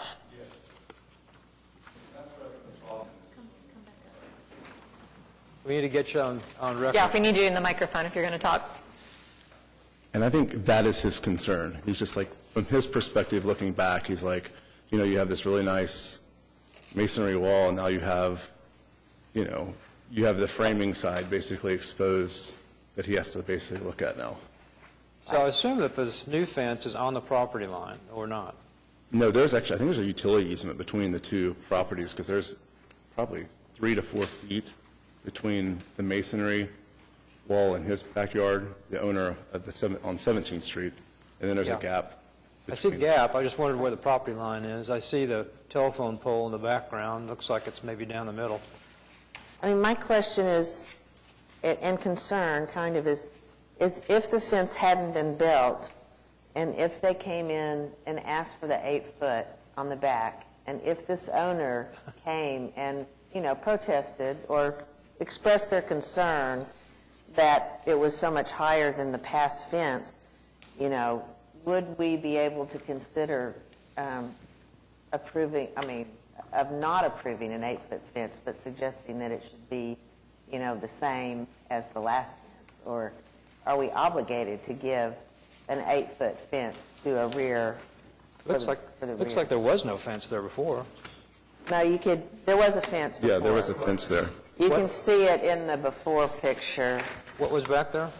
a 6-foot. So It's, 6 foot what? well, it's right there. You can barely see it. Is it wood? It's wood. Okay, sticking up slightly above the Right. the masonry wall, okay.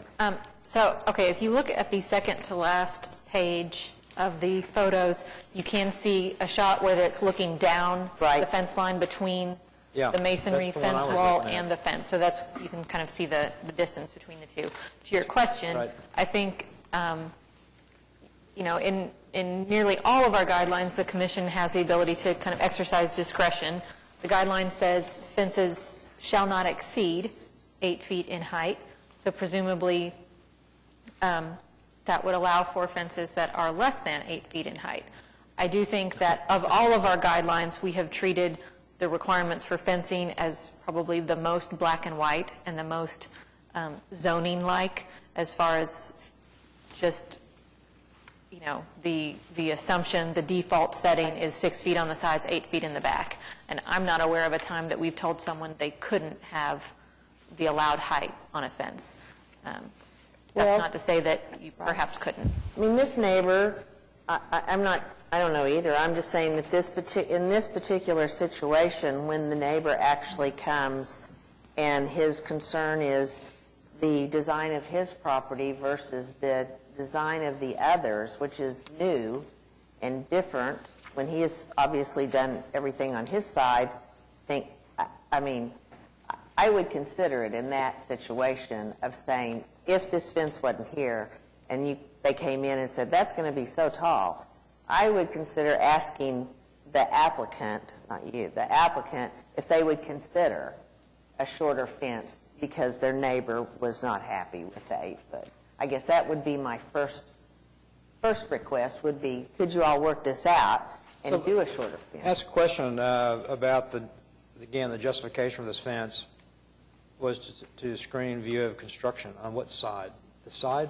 So that's the side Not the fence. back. The back fence is just, So that was not built to screen construction? no. Okay. So, you I know. can see it in this- that picture this- right there. It's always difficult when it's already built, but I really feel like in this case, if the owner would have been here, would the neighbor say, nope, we want the 8-foot fence? Or would have they said, hey, we understand your concern, we'd be willing to build a 6-foot fence? So could you address that perhaps? I can, yeah. I mean, obviously, the 8-foot fence is there because of the owner's preference there.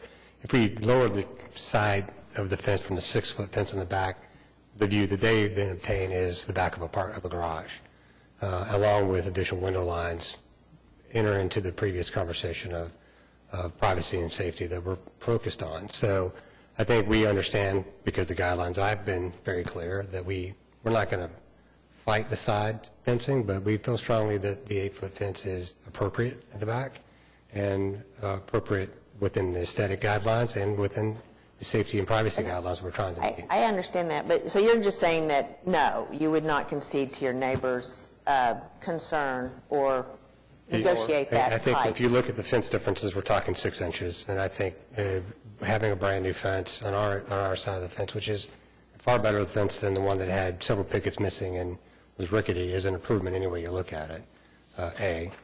B, because of the privacy and safety concerns, no, the 8 feet is what we want to have on the back fence line. You said 6 inches, I'm sorry. That's about the approximate difference in the old fence height to the new fence height. The old fence, okay, the horizontally. Okay. Yes, sir, on the back privacy line, So on the you're property line. 6 inches on your side of I'm going to guesstimate, it's approximately 6 inches plus or minus from where the old height was, yes. Do you know where the property line is? We built the fence on the existing location. I think it's just at it. At the property line? Yeah, just at it. So the brick wall is quite a bit off the property line? Yeah, there's an easement, as was stated earlier, running between, so we're, Should be like a 5-foot easement on, is it 5 on your side? I think it's a little less than that, but yeah. Property line, yeah. Makes sense, because there, you can see the telephone pole. Yeah. You wouldn't want to build a brick wall on the easement. Okay, well, did you say the new fence is just 6 inches higher than Yeah, the it's old fence plus or was? minus an inch or two, but yeah, that's correct. It's right at, so the old fence was, just looking at it, you can see that in the pictures. It's a little bit, their wall, I think, is 6'6". This is akin to the previous argument from the previous homeowner. Anytime you mix materials, there's a debate about what that looks like. But I think our intent here is to meet the guidelines as handed to us, to hopefully provide the safety, security, and privacy that the homeowner is looking for while following the guidelines. Well, the owner says their stucco wall is 55 inches high, so, The caps, I believe, the And- pilasters are going to be taller than that, right? well, pilasters, yes, but, Right. so have you looked at has the homeowner seen the pictures that Yep. yeah, Mr. they Dorr have. They have, sent in? yes. Is that a view that, Well, I could show you the same pictures of what happens when we take our fence down and lower in the size, and I think this becomes a subjective conversation rather than trying to build something per the codes and guidelines, and that's really what we're here, that's what we're doing, which is quite frankly why we have acknowledged fully that we need to make an adjustment on the side fences. It's not what we want, but that's what we've acknowledged. I mean, I was in my comments on, I think that if we made this change and you all were not in agreement, that you appealed it, it would probably go to your side. I understand that. So I guess I was just saying that it would be, would it be possible to do to compromise? But you're saying no, so I'm true. So the rear fence meets the guideline, not favor, the neighbor's not in favor of the side fence design. That's the bottom line. There is 2 feet to the That's right. the neighbors behind that's available. I would suggest plants of landscaping, because it does meet the guideline. Also, the fact that it's a new wood fence and it stands out is a factor right now. so let me ask Katie on this last one. So if we go ahead and give a certificate for a 6-foot fence, then we're doing the exact same thing we would have done in any circumstance when somebody already built a fence Yep. and it didn't conform. As if it hasn't been built. Yeah, so we are supposed to review this as if it had not already occurred. So if someone came in and applied, we would approve an 8-foot fence at the rear and a 6-foot fence at the side, and that's what we would be approving here. And they have the length of the CA to complete that work. Now, that's not what they proposed. We have to Right. approve it with the condition That the side fence not exceed 6 feet. And just for clarification, do we essentially ignore the historical precedent, which was 6-foot fence that's being replaced? Or does that work? So, The rear fence. right, I mean, Right, the previous 6-foot wood fence that was removed. the way I think we've always treated those fencing height limits has been that that's what's allowed. We've allowed people to go up to 8 feet, even if they had a historic fence that was lower than that on the back. We've allowed them to go up to 6 feet on the side, even if the previous fence was lower than that. Again, I think, and our attorney can tell me if I'm wrong, I think the commission has the ability to exercise discretion from the standpoint of appropriate design and protecting historic, landscape features and views and that sort of thing. But I'm not aware of a time that we've ever told someone their fence could not be the height that the guidelines say was allowed, that I recall.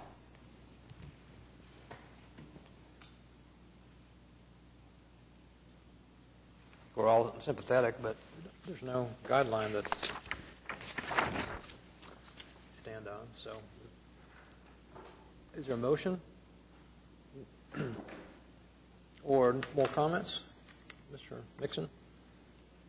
Is there any way we could get a continuance on this to the next meeting? For what reason? So the homeowner could be here? I mean, I understand that what the guidelines say at 8 foot, it's just, we have pilasters that are at 6 feet, I think. I think the wall's at 55. It's just, seems a bit extreme. It won't change what's there right now by continuing it. Right. I understand what you're saying, but I would go back to what I said. I think that Katie is correct that we have continued to give 8 foot. I would leave it up to perhaps the owner to appeal to the person with the fence. That would probably be your only recourse. Yeah, I just feel like currently what we're looking at now, had this person went in and filed things properly, we probably would have a little more time to maybe get ahead of this thing. And so now we're kind of at a rush, and I feel like there's no one really prepared to take this on. I think that he would be, and right now I know for a fact we have links of that fence that are over 101 inches that will exceed, that are already exceeding 8 foot. That's another reason I think there needs to be a continuance, because I think someone needs to go out and measure and check that out before we just say, okay, it's fine, because I can tell you right now it exceeds 8 foot. What we could do, because an 8-foot fence can be administratively approved and a 6-foot fence on the side can be administratively approved, we could continue this at this meeting, ask the applicant to submit verification that it is in fact 8 feet at the rear, and to submit a revised site plan that shows the side fence as 6 feet. And when we have that additional documentation, staff would be able to administratively approve it. I would ask for those measurements, especially along the rear, not just at one point, but at both corners, say. It just seems odd to me, just from a design aesthetic standpoint, that you have a fence height that almost exceeds the height of a parapet wall above a garage. I mean, we're talking about protecting the integrity of these neighborhoods. It just seems like that's off a little bit, I understand the privacy standpoint and all that. I would just want to know if we're going to have the same type of, treatment if he were, Mr. Dorr says, I'm going to go and build my masonry wall up to 8 foot. We understand. We're considering a continuance. Okay. The applicant need to... That's all I'm asking for, is continuance. Does the applicant need to agree? Yes, I think they need to. Sir, could you see if you're in agreement with a continuance? No problem with that. The fence is 8 feet tall. We can march how many people we like back there. I think that's straightforward. And if his client would like to have an 8-foot masonry wall, we can let him do that as well. Isn't it right, though, that if the documentation is all provided, that you won't have to come back? Right, because It will be administratively. We'll be able to provide that Yeah, information. so- It's straightforward. Sir, do you understand that? Yes. Okay. All right, so Thank you. we're all in agreement. Is there a motion? Could I ask, just to clarify the guideline for 8 feet in the back, could you go over that for me, please? So the guidelines say for fencing that fencing along the rear property line shall not exceed 8 feet. Fencing on the side property lines shall not exceed 6 feet. 6 feet. Yep. Thank you. So what are we continuing it to? May 2nd? Well, I would do May May 30th. 30th so Yeah. that we aren't pressed to Okay. turn around and start writing a staff report for something that will be ultimately administratively approved. I move to continue HPCA 18-00021 to the May 30th meeting. Second. Been moved by Neela Crank Clements and seconded by George Massey. All in favor? Aye. Opposed? All right, it's continued. Thank you all. Next. HPCA 18-00022 at 620 Northwest 42nd Street, Crown Heights, Ward 2. Consideration and possible action on application of Sarah Painter by Brian Lee of Gilcraft Construction, Inc. for certificate of appropriateness to 1, replace driveway elective, 2, replace side entry stoop and steps elective, and 6, install handrails elective. Okay, is the applicant present? No. Okay. Any comments on this? I read the staff report, and I agree with the staff. My comment.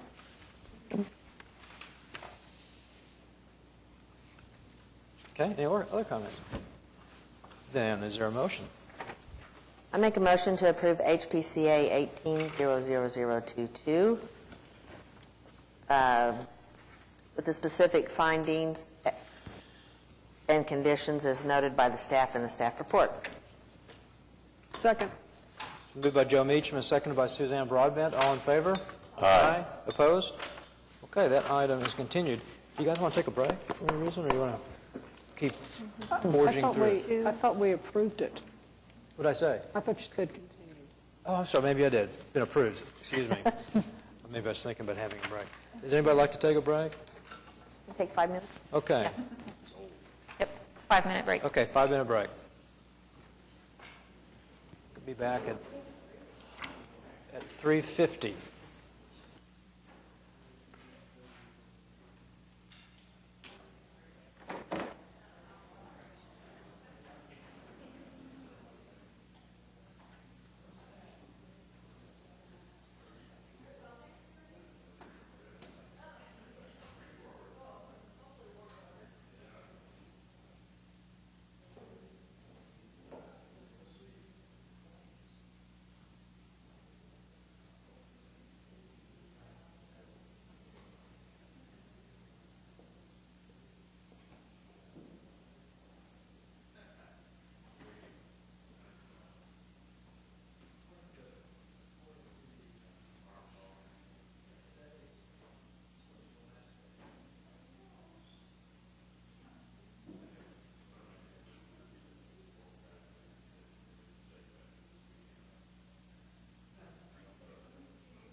HPCA 18-00030 at 1525 Classen Drive, Heritage Hills, Ward 6.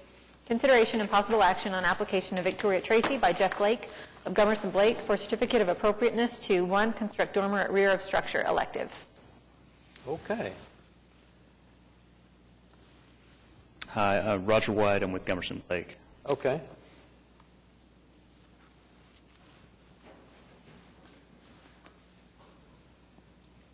All right. Any questions on this one? It's fairly... Have you read the staff report, and are you prepared to submit the additional information the staff requested? Yeah, we actually submitted. We missed. They called us and asked for the section cuts of that. And those, I think they're actually in here showing the dividers and some of the other stuff. So I believe it actually made it in the report. It just wasn't in the description. Okay. Has everything been submitted? Yep, I think we have what we need. Thank you. You're welcome.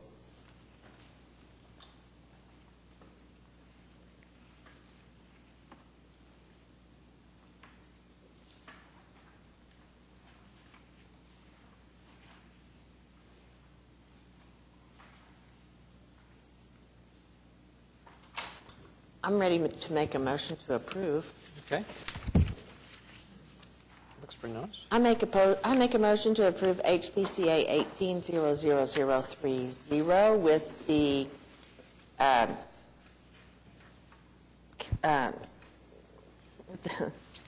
in agreement with the staff with their specific findings and conditions and their unique circumstances that are included in the staff report. Okay. Second. Moved by Joe Meacham and seconded by Neela Crank Clement. All in favor? Aye.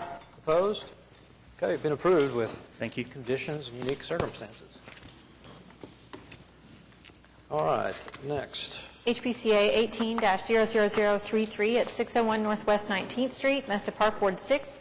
Consideration and possible action on application of Mario Reyes and Brianne Asbury by Catherine Montgomery of Preservation and Design Studios for certificate of appropriateness to 1, demolish garage elective, 2, remove retaining wall and establish roll terrace elective, 3, remove concrete walk and driveway elective, 4, construct garage elective, 5, install new concrete walks and driveway elective, 6, install lights at eaves elective, and 7, install fence elective.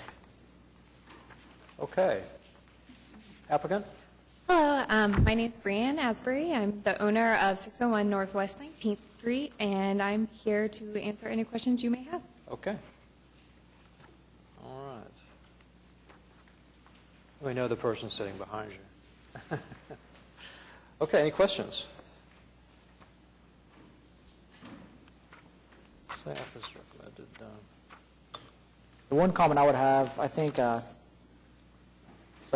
the staff recommended approval for the new fence and demolition of the existing garage, which I see no issues with. On the elevation, the street side elevation on the garage. Which page? Page, proposed east elevation. What page? Proposed east, okay. From kind of an architectural standpoint, I think it'd be nice to see another window maybe, just a little more fenestration on that elevation. Maybe one window above each garage door. Did you say you took issue with the demo? Did I hear that? I'm sorry? No. Oh. You didn't? East elevation. Just the elevation? Just, yeah, on the new proposed. Yep. What did you say about the window? I didn't. I think it might be nice to have more windows, maybe even More just one windows. more window to where maybe you have a couple. The one window, it just, it doesn't really look very proportional on the, in relation to the garage doors and the kind of mass of that second story. I see. So I think it'd be nice to see, an extra. That would be fine, like paired windows with a mullion in between, I mean, it could even be, maybe if it was, separated? yeah. I think that's kind of at your discretion. I think just having a little more glazing, a little more connection to the street there might be nice. The paired windows would be kind of in keeping with the house. I think you could be creative, in that regard, depending on what the interior layout requires. Yeah.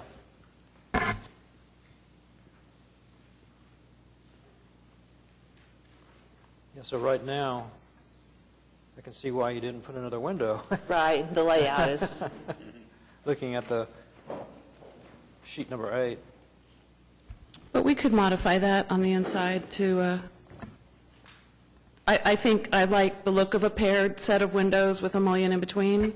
I like the symmetry of it and kind of the narrowing of it as it goes to the top instead of making them two separate things. It doesn't have to be symmetrical. right, I agree with, I agree. We're all thinking. Doesn't have to be symmetrical, you could just shift the double window into Really? into the... Well, let me show you what we really had in mind. We're just going wild today.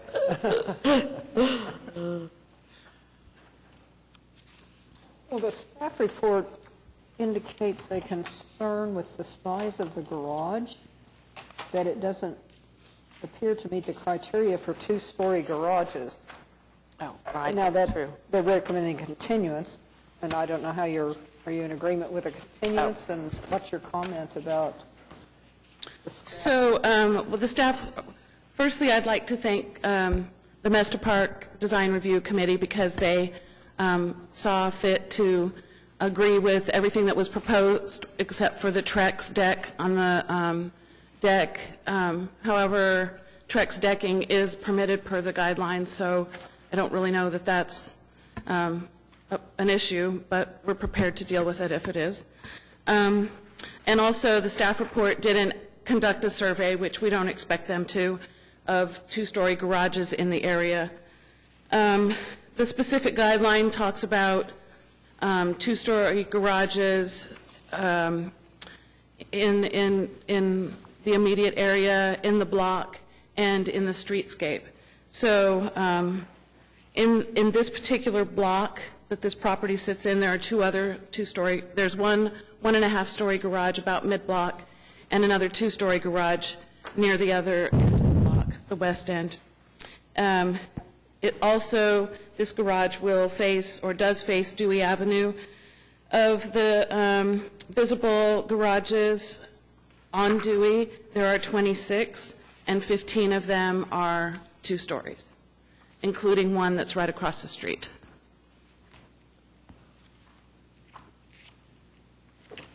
But the one that's being demolished, I'm trying to remember, I'm trying to find a picture here. This one. I see it, it's a one-story, yeah. It's actually about a story and a half because it's trying to accommodate the retaining wall, and for the quarters that was behind it, which is a short, it's a 7-foot space inside that back part.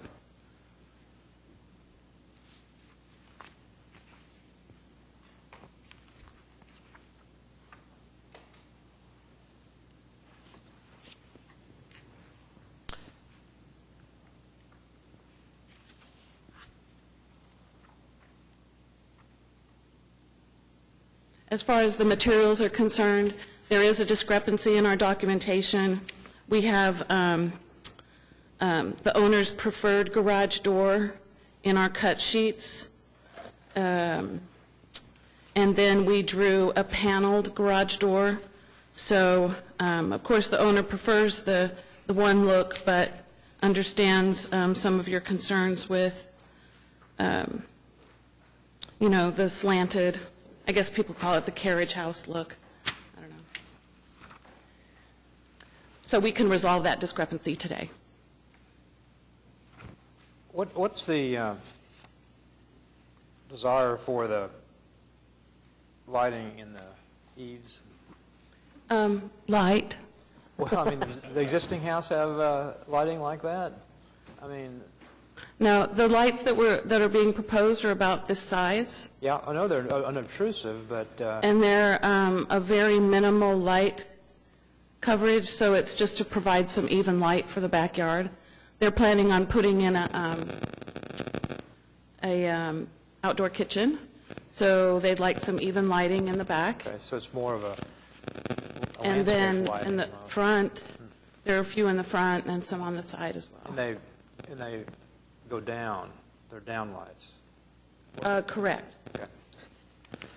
Yes, they Okay. point down. Right. There's an option to go up and down, but we're just proposing the down ones.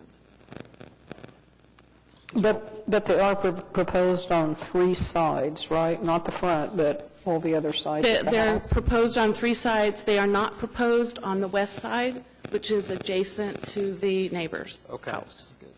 This is a corner property. So it's kind of a, We've had lighting proposals before, and we've had some that were in the soffits on the eaves, and we've denied those. And then we've also had people wanting to put additional side lights on their house, in addition to like over a side door, and we have not approved those either. On the back, I don't think the back is the issue, but for historical purposes, we have talked about those before. I mean, additional lighting. I think we've approved some can lights over in porch ceilings and Right. ceilings of porticocheres and that kind of thing. I don't recall seeing one on the second floor of a house, the eaves of the second story. what's the So what I like about this light is that it actually just fastens to the underside of the eave, because we do have open eaves here. We have exposed rafter tails. And so the actual fixture itself is going to be nearly invisible, and the light is going to be very, it's not bright. You don't know what the wattage is? It's 1 by 1, but I don't really know what that means. It's what? It's 1 by 1. 1 by 1. That's what the product literature says. So how would that be helpful for what they plan to do in the backyard if it's not very bright light? It's just like a glow. Yeah.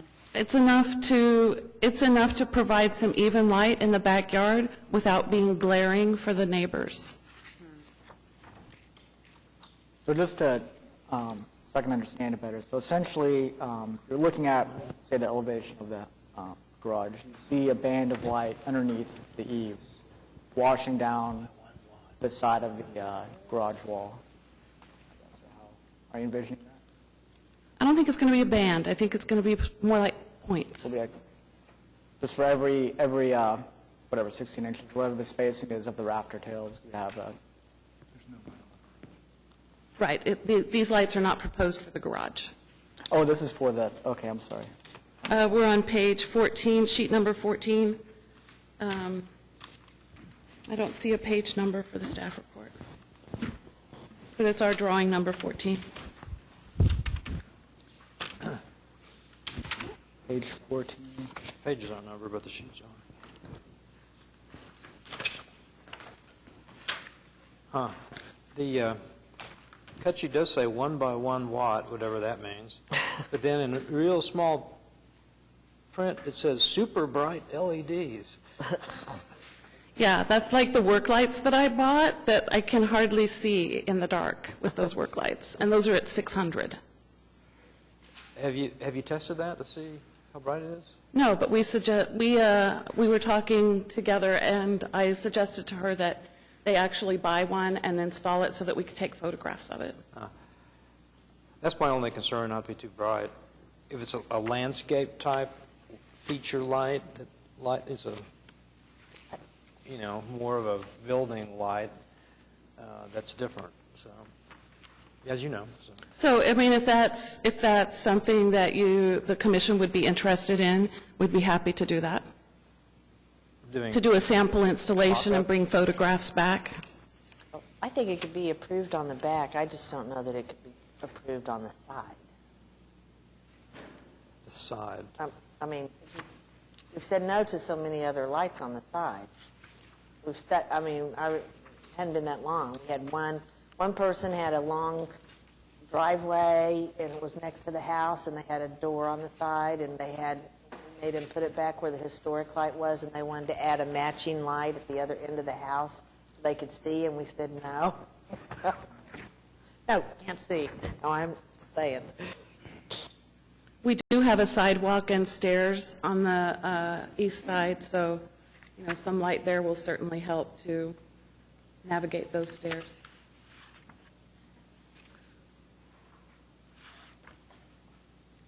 So, Joe, you're saying just just in the back, maybe? Maybe if they want to do, if the commission wants to see a mock-up, it probably makes more sense to continue that item and see a mock-up of all, because we have it as one whole. It would be hard to take a picture Am of. I incorrect that we No, I have think not you're- approved? People have come in and they wanted to put lights in the soffit in the eaves, and we did not approve that because it was not historic. I believe you are correct. I believe there are some, Isn't this similar? I guess that's what I'm saying, is that I would feel bad if they did a lot more and we say no. Anyway, I just believe that's we have asked people to use more historic light fixtures installed in a location where they would have been installed historically, like next to a door, over a porch, next to a door, that sort of thing. To me, it seems like there are probably more effective ways of providing lighting if you just had like a patio in the back, and if you wanted to spend time there after it got dark, whether it's some kind of temporary string lighting, some kind of other option than having, lights pretty high up on the eaves. I wonder how effective they really would be in lighting the exterior. It seems to me it would be more of an accent on the building than it would be providing site lighting. You typically see something, building lighting, neighborhoods with landscape lighting, which is pretty dramatic. I don't know. I've never seen this, so personally, I don't think I'm in favor of it. So Ms. Asbury says that they would be okay with limiting it to the backyard, that she would also be okay with a continuance that would allow us to install a sample so that you could actually see what it looks like and how it performs, and we could come back for that. So we're happy for a continuance on that item. Continue that item.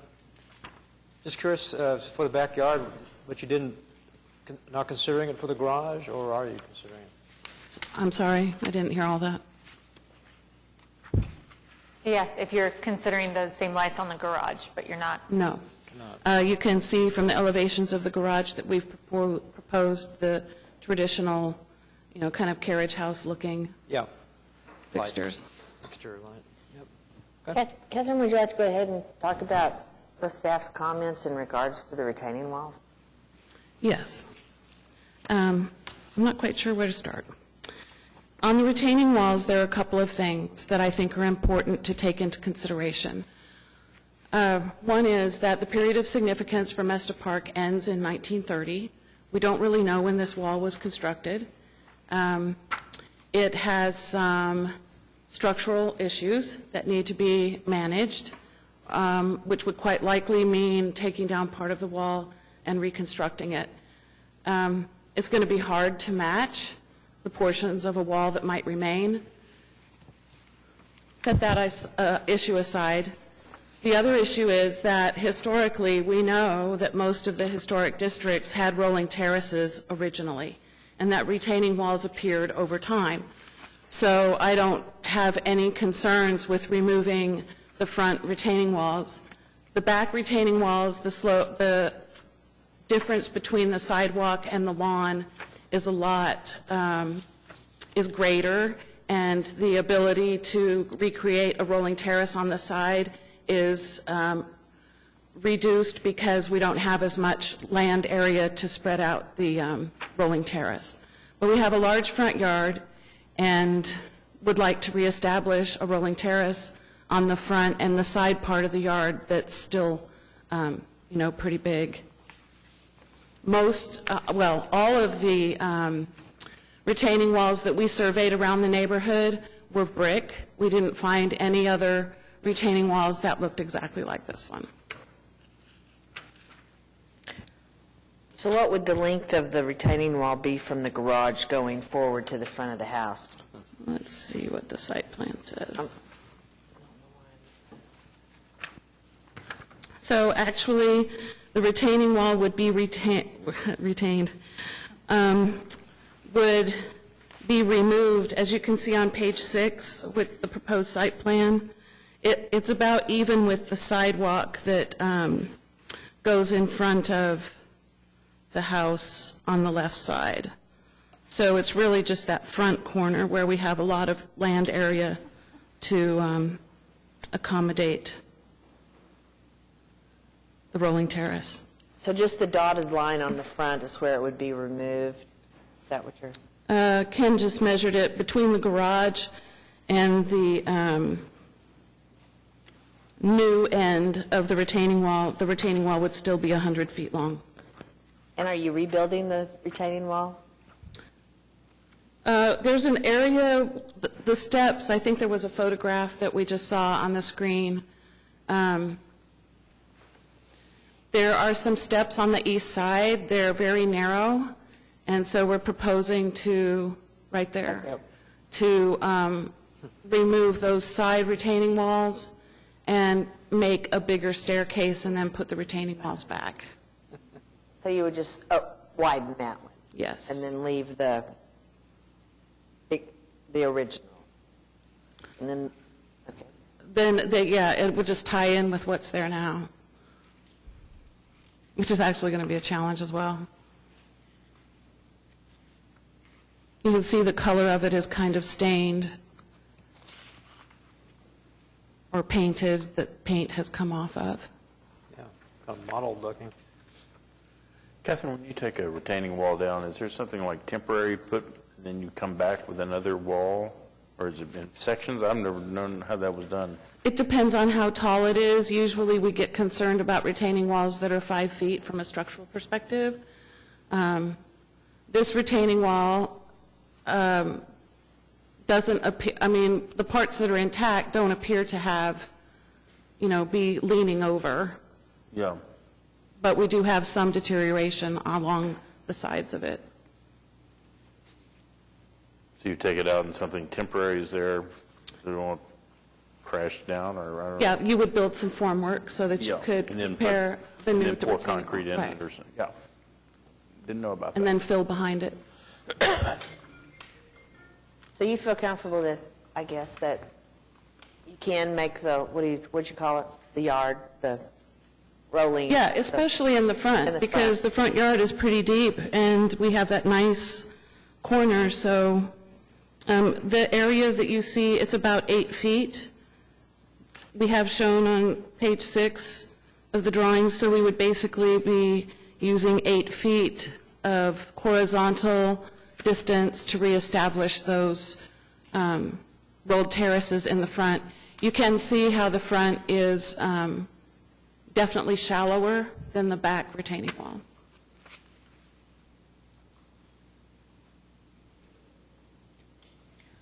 What is your plan to make that transition from the end of the wall to the rolling terrace? Are you going to kind of slope it, curve it off, round it off? I just hope that we get somebody that's really good. Oh, you mean the transition where we cut the wall? Cut the wall, right, and then it Right. goes on. It's just, we're just hoping that we can grade that out appropriately. We might actually have to, that's a good point, we might actually have to kind of turn the retaining wall a little bit to give it a little corner. You know what I mean? Because I think, I fundamentally don't have an issue with the rolling terrace. You see that a lot, I think, in the historical neighborhoods. I guess what's critical to me is just how does that transition happen between where the retaining wall ends and it turns into a rolling terrace. It seemed like maybe a natural place to do it would be at the stairs where maybe you have the 90 and the stairs going up, but I realize you still have some of the narrow side yards, so that doesn't really fix your issue that you have there.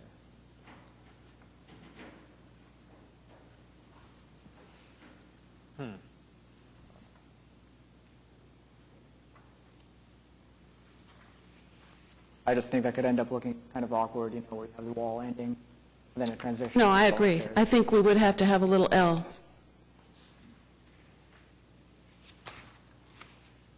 Looks like there's quite a few retaining walls in that neighborhood if you look down the street.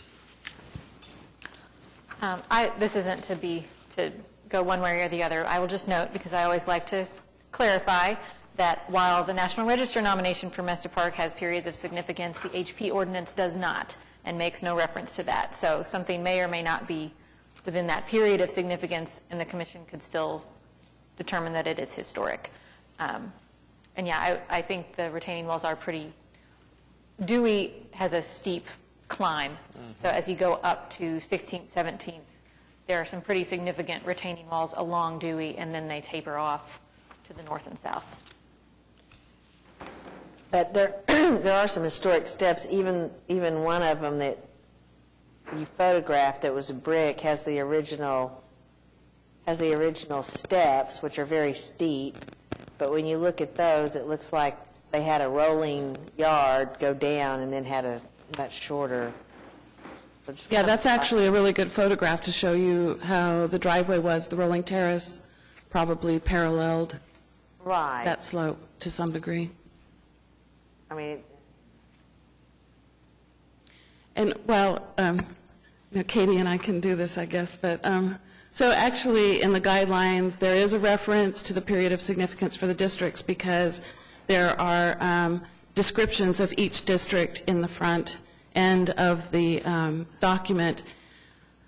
In addition to that, we know that preservation guidelines are usually based at a foundational level on the Secretary of Interior standards for rehabilitation and reconstruction and all of that.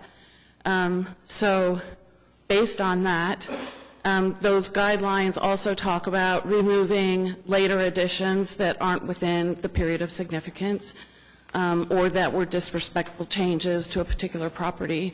So I think based on that and knowing that the builders, when the builder would have finished the property and turned it over, it wouldn't have had the retaining walls. Usually those were things that property owners added later. One great example is the big house in Heritage Hills where, You mean? go ahead. Anyway, the Hightower? yes, the Hightower house had immense, rolling terraces, and then they put in those great big walls. Yeah, I have a photograph. I meant to bring it, but I didn't get it printed in time. Could you restate why you wanted to demolish the retaining wall on the north side, on the front, street frontage? It seems to be in pretty good condition besides being painted. I'm sorry, what? Can you restate what your desire was to demolish the retaining wall in the front? It seems to be in pretty good condition still along that stretch. It's to reestablish the rolling terrace. Okay, just to remove. I mean, that's the sole purpose, really. Okay. And the sidewalk is going to be replaced as well.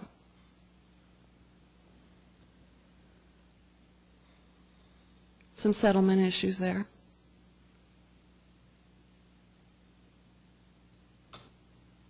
I think I don't fundamentally have an issue with removing the retaining wall and establishing the rolling terrace.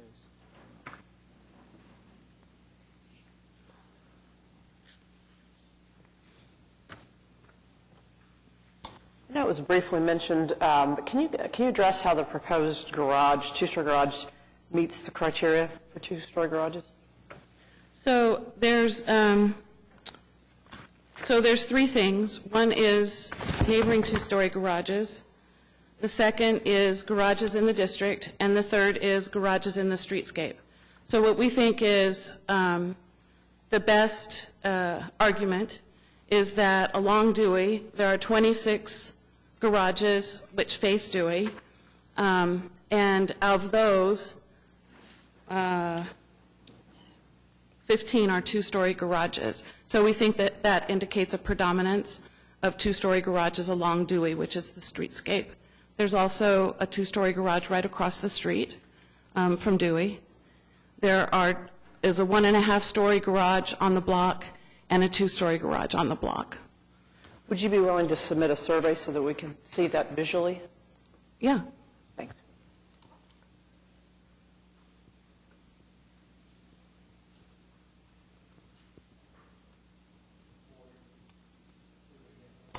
Yes. So we'd like to continue that. Thank you for the clarification. Okay. All right, so are we continuing everything?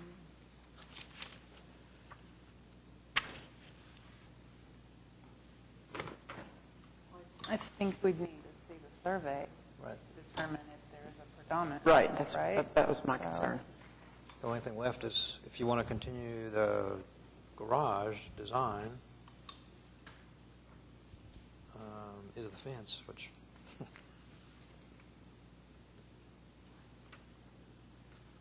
So are we continuing? Just looking at the items the staff recommended. Yeah, I would like to continue the construction of the garage. Demolition or construction? Construction. I'm concerned about the construction of a two-story garage without saying it's Okay, I see, okay. I'm with you. All right, so is there a motion on anything here? First item recommended was 7, install fence. Then we have the demolition.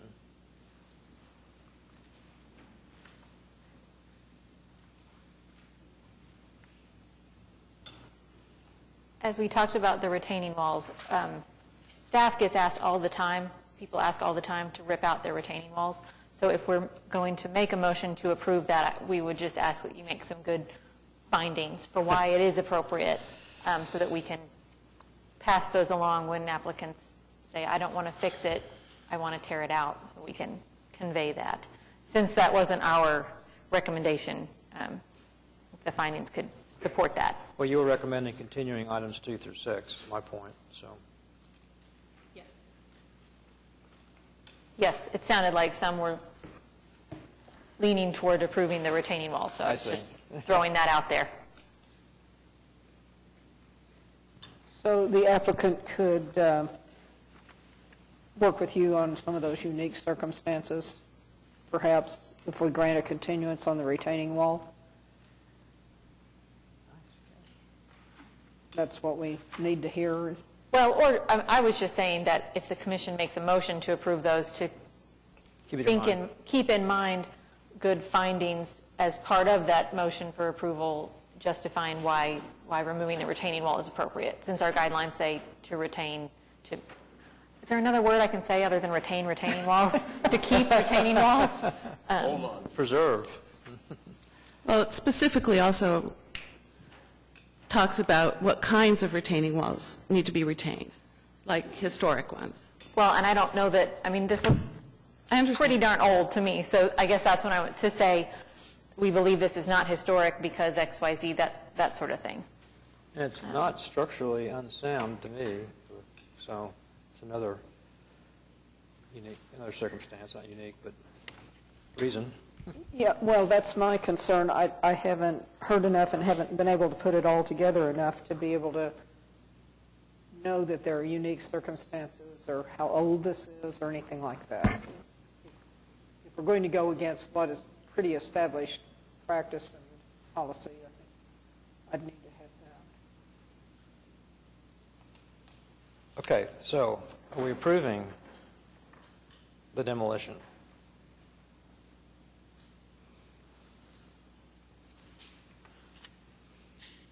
So I'm starting at the top.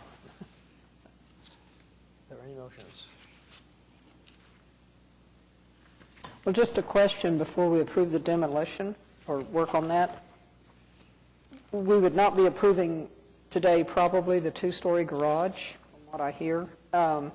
So if this garage is torn down and you don't get the two-story garage approval, I mean, you're planning to bring back something that's more appropriate if we determine two-car garage isn't appropriate? Another two-car garage, yes, definitely. There's no intention to not have a garage. You don't want to It always bothers me to approve demolition without approving the reconstruction, because I've just seen it too many times, that there is, I'd like suddenly... to see something going back. Yeah. Approve a demolition. Yep. Which there will. Just need to work it out. Okay. I'll make a motion to continue HPCA 180033 for the findings that we need some more information on the retaining wall, some altered elevations on the garage, justification or a survey on the two-story garages, and what's the last thing we just talked about? And the demolition. so we can have a concrete plan in place. Okay, what was that again? I didn't get it all. Demolition? Continue the demolition of the garage, so we have a concrete approved alternative. So we're going to continue... Oh, were we going to approve it? I'm sorry. No, it's your motion. Yeah, I think we continue it. That way we have a concrete plan in place Okay. for the new garage. So I'll just, we always talk about that we actually don't have any ability to require someone to construct something. Oh. If they are approved to demolish it, they can demolish it, and we have no mechanism to make them build something back. I know people feel more comfortable approving a demolition hand in hand with new construction. And if the commission wants to continue everything and, review all of those at one time, that's the commission's decision. But we can't actually require them to submit plans for a new garage or to build that sort of thing. Okay, then I'll make a motion to approve HPCA 18003, item 1, demolish garage, and then continue items 2 through 7. Oh, that has to be separate, right? Yeah. So is there any, with the demolition, is there some circumstances or some... Klaus, were you wanting to use the motion that's in the staff report? Yes. Okay. That is correct. With the specific findings as specified in the staff report. Is that good? Okay, is there a second? Okay, it's moved by Klaus Ryman Phillip and seconded by Joe Meacham. All in favor? Aye. Opposed? Nay. That was just neither? Okay. All right, one opposed. Okay, demolition has been approved. Is there a motion on other items? So I'll make a motion on HPCA 1800033 to continue items 2 through 7.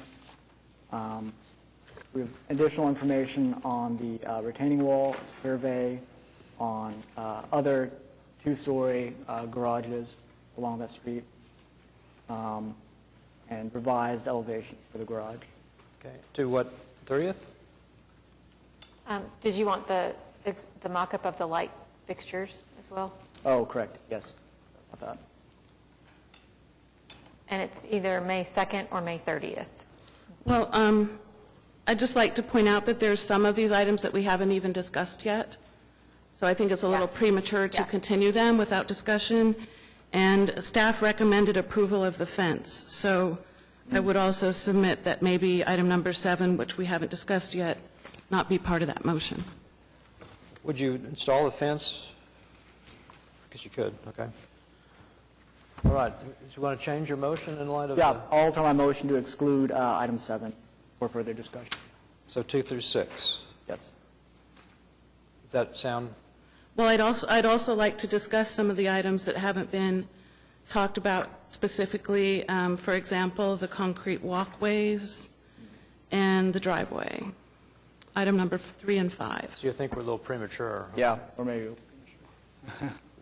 Would you like to discuss these and withdraw your motion? Yes.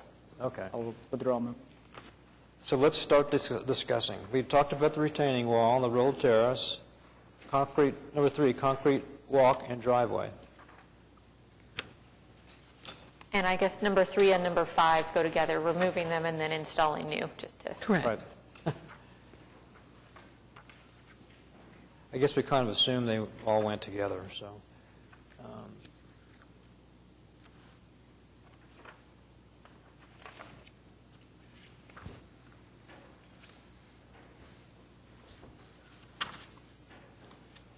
Are there any of these items that you could proceed with if we gave approval?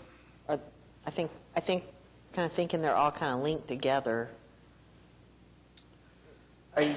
Well, I would consider like the the deck- benefit of the discussion, because I don't want to come back And then have not have had an opportunity to hear the commission's comments on those 2 items.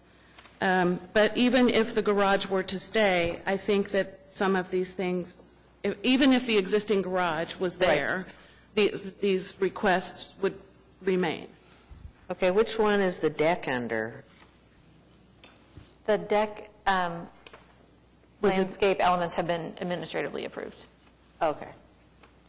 They were under the height limitation for landscape features. Okay, so the concrete walk-in driveway. We have, And the concrete walk is just, concrete walk and steps is just on the front of the house. We don't need to approve the concrete pavers.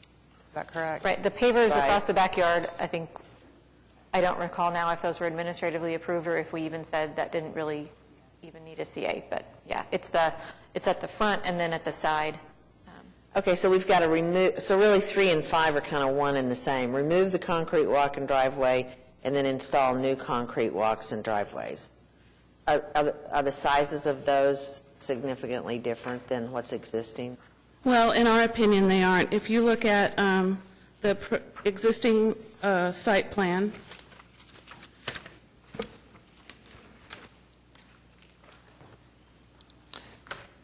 I don't know why I have to. If you look at the existing site plan on our sheet number 1, you can see the curb cut, which includes the full width of the alley, which has been abandoned. And part of that, the northern part of that, of course, is not on our client's property. And then if you compare that to page 4, which is the proposed site plan, you'll see that the curb cut remains the same. The basic difference is that we want to excavate the soil on the north side of the garage and pave the little piece of, I think it's like 8 feet by 10 feet, the piece of grass that's left over where the double gates are shown on page 4. And that includes as well a retaining wall and steps along the side and rear of that paved area? Is Along that the accurate? property line to Okay. the back and to the side, yes. And those, of course, are in the backyard and they wouldn't be visible because they're low. Right, there's a gate in front of that paved area. So Catherine, what's the purpose of pulling that soil out and paving that? Well, part of the reason is to get the soil away from the garage. I don't want to have it there. We could build a retaining wall for the garage wall itself, but we'd like to have that area, usable at the same level as the garage. Does that slope down into the garage, or is it level with the garage? This photograph right now kind of shows you what it looks like. Okay, is that level, or is there water going into the garage? No, it goes into the garage. It's above the floor line of the garage. I don't know if we can spin through those photographs if there's other views of it or not.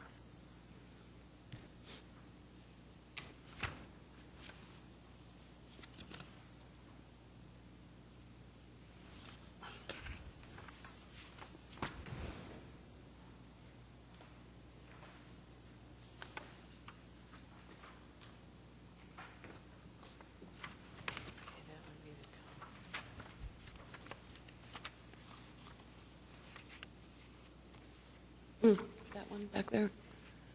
Is that, I think we've, Go back. Can you go? You can't go back, can you? There. I think the best might be in their submittal, sheet number 4, the existing and demolition east garage front elevation. right.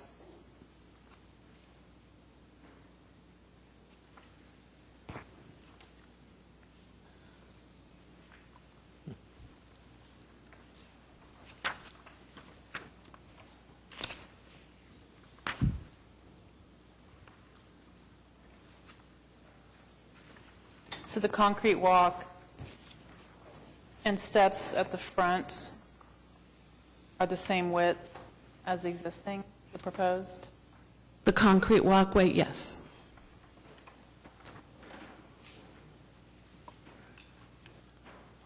Okay. I would move to approve those items unless there's further discussion. Which ones? Item 3 and item 5. It's essentially going back with the same thing. Correct?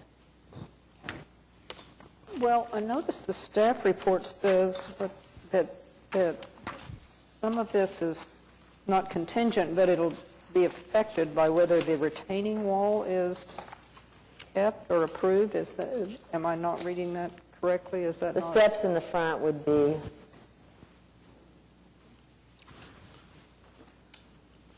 Right, find well, that- I But think the you could steps probably would do it. still be replaced. Yeah, the steps would be replaced either way. It would just be whether or not the retaining wall goes back on either side of the front steps.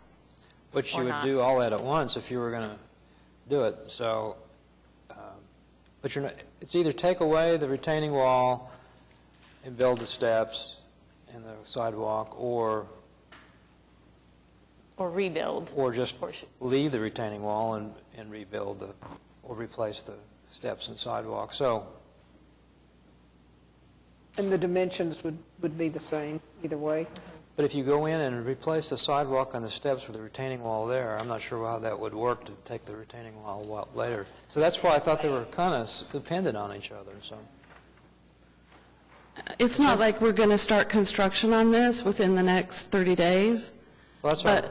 But being able to replace the steps and the sidewalk, regardless of the decision on the retaining wall, those two items are still going to would still be requested, and if granted, would still be pursued. But I'm just saying that actual construction would be different if the retaining wall was there or not. So you really wanted our comments on these other ones? Do you also- Well, ideally, the more of these things that we can get off the plate, the fewer we have to discuss next time we come back. So I think everybody's kind of in favor of that. But they're all kind of dependent on the other items. For instance, the drive in the back depends on the new garage width, as you said, and other things. The garage footprint remains the same as the existing garage. Exactly the same? I think of those items, the walkways and the driveway, the only thing that staff thought might be of concern was the paving along the side of the garage. Yeah, that That's too, kind yeah. of framed in with a retaining wall. Right. Because that's not something that we see all the time. The sidewalks and stairs and things seem pretty typical. They're widening the stairs on the side, but those stairs are quite narrow, so that seems reasonable. But I think it might be helpful for the commission to give some feedback on that additional paving to the north of the garage. I don't think there's enough of it to be of a concern, really. And it's fenced in. I don't think I have a problem with it. Behind the garage.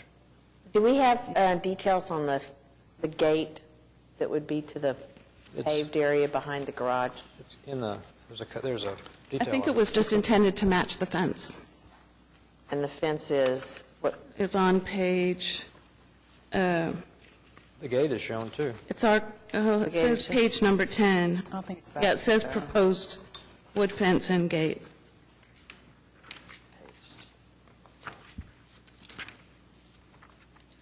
So it goes with it. Were you? Is that the same type of gate that you would propose? let's see it. Page 10. Oh, Okay. page 8. No.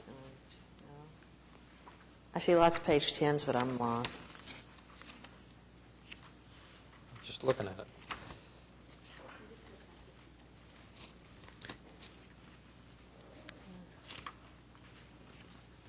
It says page 10, but it's really, I think that is incorrectly labeled. It's the last cut sheet Oh, I see. for the garage Thank you. photos.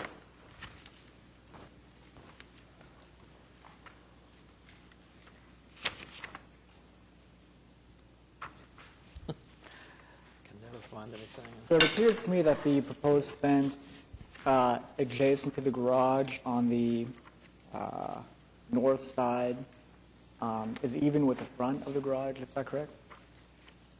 Can you repeat that, please? The gates and the fence adjacent to the proposed garage on the north side are those even with the front of the garage? I guess it's a question for staff. Does that apply for the same 40% rule? No, we don't require the setback on garages. That's Okay. just off the primary structure. Yep. Gotcha. Off in the front? Right. Yeah, it's on the side. On that proposed wood fence and gate, is that the same gate that would be by the garage design? Yes, Okay. unless you have a better idea. No, I like it. I have one Because question. we're though. pretty flexible. I mean, we have flexible client that is interested in accomplishing a nice project, and we're interested in your comments if you think that you have some better ideas. So I have one question about that concrete paving behind the garage. It seems to me, because of the dimensions, it's more of a patio space. And it looks like it's under item 5, Katie, is that right? Install new concrete walks and driveway? Yes. It's not a walk, it's not a driveway. Well, it's kind of an extension of their driveway is how I... Oh, because of the curb cuts so Yep, far out? because the apron comes up and just comes up to the garage and then keeps going down the side. Yeah, okay. Driveway That extension. was just a question. That's fine. Are you going to use that to park a vehicle or It's for block parties. behind the garage? I think she nodded her head, so. Okay, because they're going to install new concrete walks and driveway, whether or not the garage is approved, I'm still ready to make a motion on items 3 and 5. Okay. So move to approve HPCA 18-00033, items 3 and 5, and just with the findings that they're going back with the same dimensions as the historic or original walk or driveways. No, I guess that's really it. Unless Is anything item else is 7 a thought. included in that, the fence? Sorry? Are you including item 7? No? No, 3 and 5. Remove and replace. Okay. Okay, that's it. All right, is there a second? Been moved by Neil Crank Clemens, second by Joe Meacham. All in favor? Aye. Aye. Opposed? Okay, items 3 and 5 are approved. We're continuing the retaining wall, continuing the garage, continuing the lights. So 7. Fence.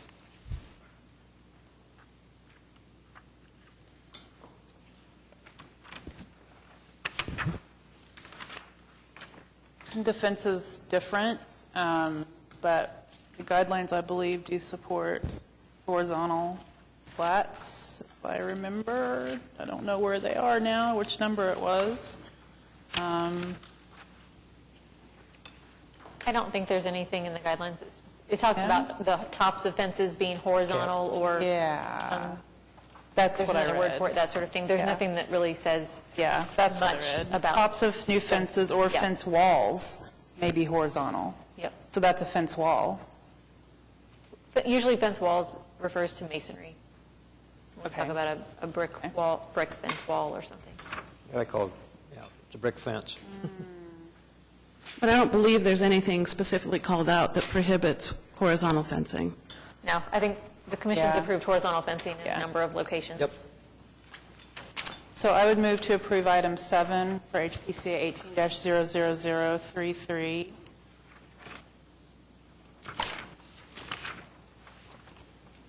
Do we have any findings recommended? Yep, there was a recommended approval for that in the Okay. staff report. Great, okay, then I will go with that. Second. Okay, been moved by Neil Crank Clements and seconded by Ann Zakowitz. All in favor? Aye. Opposed? Item 7 is approved. Now we need to continue the other ones. So it looks like we're left with items 2, 4, and 6. Do I have that correct? Okay. And actually, Klaus had kind of made a motion earlier. I don't know if you want to take that again. Sure. I'll make a motion to continue HPCA 18-0033, items 2, 4, and 6, with the specific findings that we need more information on the historical character of the retaining wall, a survey of the two-story garage, precedent, and a mock-up for the lights at the east. To the May 30th meeting? It's either May 2nd or May 30th. May 2nd. Second. Okay. Second. Okay. Excuse me. Moved by Klaus Ryman Philip and seconded by Nita Crank Clement. All in favor? Aye. Opposed? Okay, they're continued. Thank you. For your patience. Oh, it's okay. All right, we've got 2 more. Okay. HPCA 18-00034 at 419 Northwest 19th Street, Heritage Hills, Ward 6. Consideration and possible action on application of Evan Bray by Holly Hunt, HJH Design, for certificate of appropriateness to 1 construct addition, elective. Okay. Is somebody the applicant?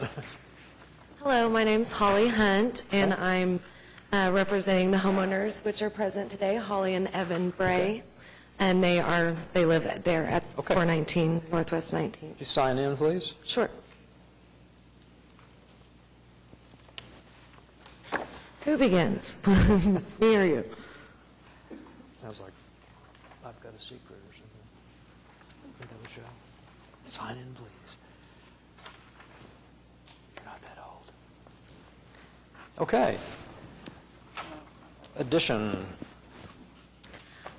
May I start and just point out one little thing? One, I guess it seems like a mistake, but where the staff suggests that we're exceeding that 50%, it's like there's a couple of different ways I think that we could interpret this footprint idea, but even if so, we're right at 50% if given that 1108 is our main floor enclosed footprint, although we've got quite a significant amount of covered space, so that would be excluding the porch and the underneath the airplane room, the carport, from our square footage. If we take the 1,108, then our addition of 554 is just right at 50%, not exceeding 1. But second of all, if we're not going to count the covered porch area for our existing square footage, then technically we wouldn't consider the covered patio at the rear either, which would still keep us below that 50%. So I'm just saying we are not exceeding that guideline in this proposal. Katie, could you explain your calculation? So the way that staff has interpreted the guideline about size of additions is that it is referring to the footprint of the existing structure, but it is referring to the total square footage of the addition, not the footprint of the addition. And So it's we're its own still closed right space. at 50% then? Because 554 plus like times 2 is 1108. So we're right at 50%. Hold on. Let me see. I'm just wondering if you could go through Get back to my description where I have I don't have all these numbers in my head. Well, just add,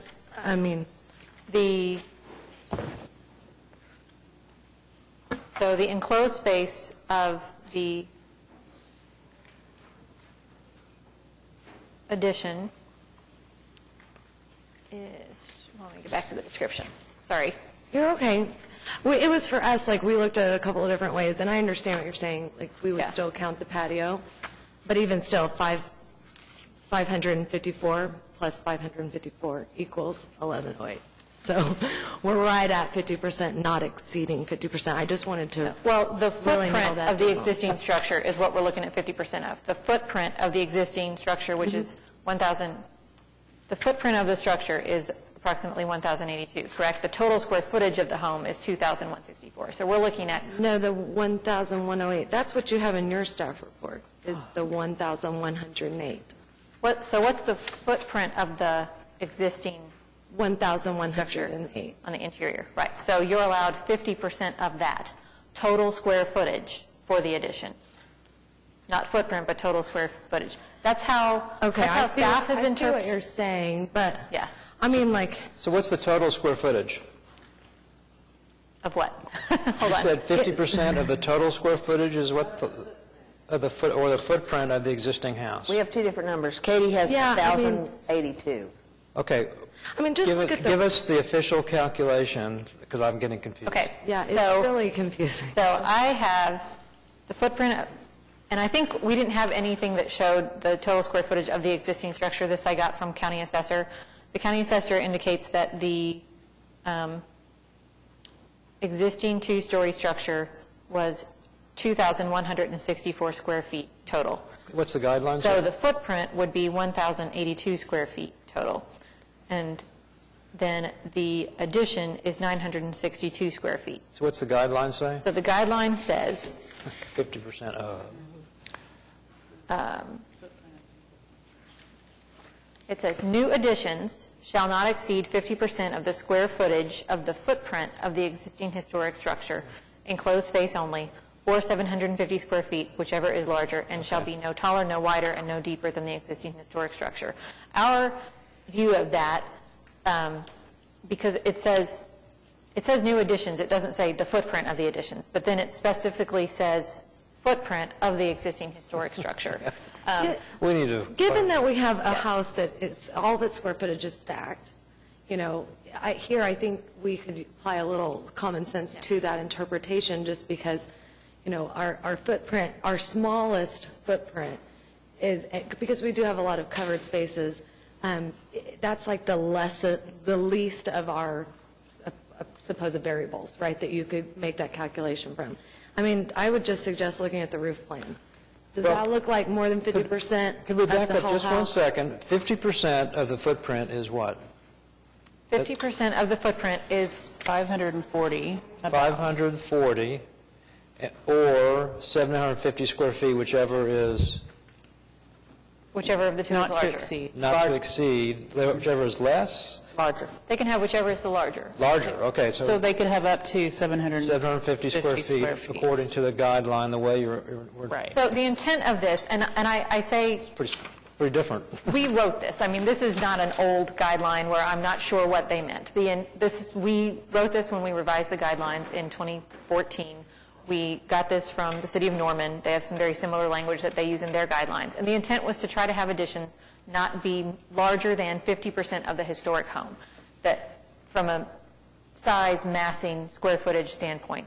We have realized that the language about the square footage is challenging, and that sometimes we get an addition that meets those guidelines and does not look appropriate, even though it meets the requirement. Sometimes we get ones that are even smaller, or that are much larger than those thresholds, that are appropriate to the house. So, Right, depending on the nature of that square footage in that right, existing home. depending on the massing of the historic structure. Because we could have a three-story home with a great versus the square massing of footage, the but the the addition. footprint Yep. is small. Okay, so by the guidelines, it says either or, so it'd be 750 square feet. The proposed addition is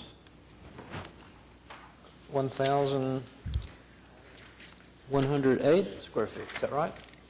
It is 962 square feet enclosed space. Okay, so that's So that's about 200 feet over that 750 limit if you're going to go on the most conservative end of the interpretation of what that rule means. so that number includes the covered, the number I read includes the covered porch. Yes, includes the patio. All right. Yep. All right, just got to get my number straight, sorry. Well, it is confusing, first of all. I mean, because again, a footprint for, you know, from an architectural standpoint would be where your footings would be, right? Like under roof, exactly how the building sits on the site. Well, I would That disagree. To would me, give the us- footprint is where the walls are, the edge of the walls, not the roof. Right. The It says walls. footprint enclosed space only. Closed space. Right, I saw that, yeah. Closed space. So, but it can be interpreted, it's depending on how the guidelines say it. So what's the number again for the new 900 962 square feet total. versus 750 allowable? Okay. So we're over 212 square feet over what the guidelines would provide for. Well, Okay. we feel like the proposed we've really tried to make it very secondary. We've sunk it in on all sides, we've made it smaller, but it is proportionate in that it's all that square footage, that 550 is stacked, you know, so our addition, it's not 1,000 square feet on the main level. We've stacked it just like you see in the existing house as a way to make it very appropriate to the home, while allowing the homeowners some modern conveniences. So that was our intent, but from the onset of the project, we've been super intentional about keeping that as the primary structure is the existing and our addition as the secondary. I would also just point out that Katie mentions that we don't have any differentiation on that west side, but actually, and I'm sorry, the floor plan maybe just doesn't show it, but you can see it on the rear elevation. The bay window on the west side of the existing structure, it does extend beyond the face of our new wall. If you'll look on the rear elevation, you can see it here. Which? The edge here, the dark line is our new wall, and this lighter line beyond is the existing of the wall. Drawing are you looking at? It's on my number A 3.2. It's called rear elevation or north. Okay, just one. So there on the right-hand side of the page, you see the dark lines of our new addition, and then you can see in the back the line of the existing home. It's only about a 6-inch difference, but we feel that it's enough to be sure and pull back from that existing wall. So, and again, we're picking up that same bump out in the addition, again, trying to match some details of the existing home in order to make this a suitable addition.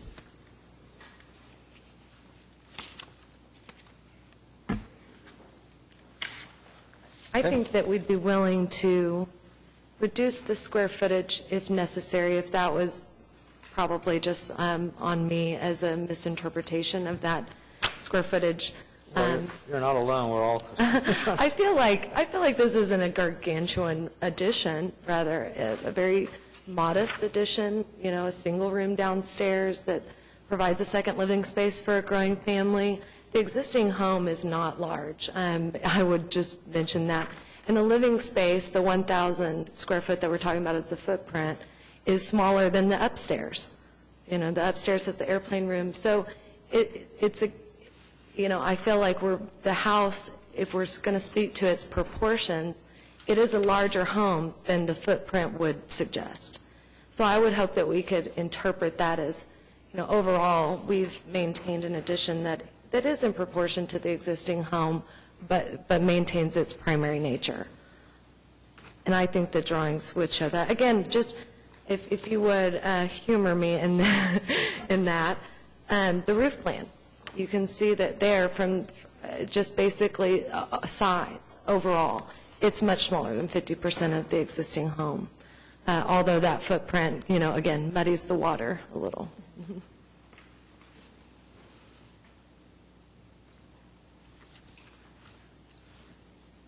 Any comments? I mean, my comments would be, I'm in agreement with staff that we're not quite there on size. That would be one. On the floor plan, I think it's not clear where you have some kind of inset area. I'm looking, you explained it, but I'm not, it looks like the beginning of the laundry room wall is even with the wall of the existing house. Is that? Yes, that's true, but then the downstairs bumps out yet again. Right. So even though we're in line at the beginning of the... But how are you going to show that this is the existing historic residence and that this is the addition? Because our purpose is to make sure that people don't confuse the addition. Even though we want them to be compatible, we want to make sure that people know that that's the historic house and this is the addition. The addition. Correct. So that would be one. Even on the oh, I'm sorry. Go ahead. That's just my comment on that. Well, even on the second story, you see that line that aligns downstairs, upstairs, that bump out becomes prevalent. So I know it's hard to see here, perhaps, but if you'll go to A3.3, the west elevation, side elevation, it becomes more clear. So what's happening here in that existing house is upstairs, the walls are extended out beyond where the bay window insets a little. So you can see that's the line that you're describing as being, that would be flush. And perhaps there we should put a piece of trim. We would certainly match all the materials, but we could do a piece of trim. But this line will remain because this line is forward from the new addition wall.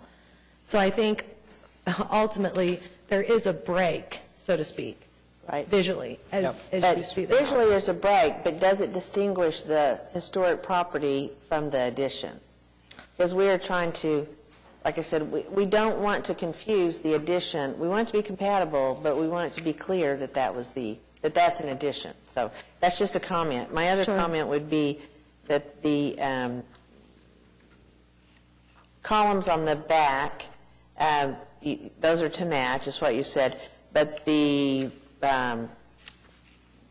doors and the fan lights, I would say we would, even though we allow people to do things different on the back, my comment would be that we like those to be generally similar to what's there or less than, not more than. Because if we have a simple house, we don't want to go to the back and have a fancier house, generally. So that would be my comment. And I think staff then had a comment on the fireplace. I don't really have a comment on that. But those would be things that I think could possibly be addressed if you were given a continuance and came back. Well, although I understand that, to me, these homes, this neighborhood has beautiful homes full of architectural significant elements. That's why we're all here. So to do an addition on the back, and we're willing to let those fan lights go altogether and just go with French doors. I think here the intention was to make this house continue with its architectural beauty. And so we've added an element here, yes, that maybe we don't see, but it is historically relevant and appropriate, we feel. It's on the back elevation, so it in no way changes, what the neighborhood is seeing, but it still creates something architecturally and aesthetically pleasing at this addition. So, just because it's an addition that's modern doesn't mean it can be void of any architectural elements. Right. We've hoped to introduce some I'm not character here. suggesting that. I'm just saying, if you look at the style of the home, that those, to me, those doors and fan lights are not appropriate or compatible with the other, pieces. I'm not saying you can't have a fan light or you can't have fancier doors or something like that, but it's a very, it's a prairie style, everything's square, and those doors and the fan light are like Italian. So I don't really see how that's just my comment. Those are the things I think that you could possibly address and come back. Okay, and just to clarify, the doors are existing and being relocated, so we're just talking about those transoms. And yes, I understand, in fact. The doors in are the original- existing? I'm sorry? The doors are existing. One pair are, yes, one pair are. We're going to be removing them from the existing rear wall and relocating them to the new, as the tag states there, and then we're going to have another pair. Yeah, in your existing conditions packet, it's this door here. This is a close-up of it, but there it is shown on the back elevation of the home here. So we're just relocating that one and then having some carpenters build an exact match to that to flank on the other side. So yeah, and even the homeowners, they liked the look of the half-radius windows over the doors, and I suggested going with this more flattened out, more Jacobean craftsman, which would have at least been appropriate to the style of that time and to the craftsman nature of the home. but trying to get away from the neoclassical true arch. And that's, again, why we've shown this here. What the homeowners would like, but again, we're willing to ixnay that if that is not found to be appropriate. I mean, I kind of agree with Mary Jo on that. I think it doesn't really match the rest of the house characteristic. Those existing doors are probably not I original. mean, I don't mind the existing doors, and I understand reusing those, but I guess just found anyway. It doesn't.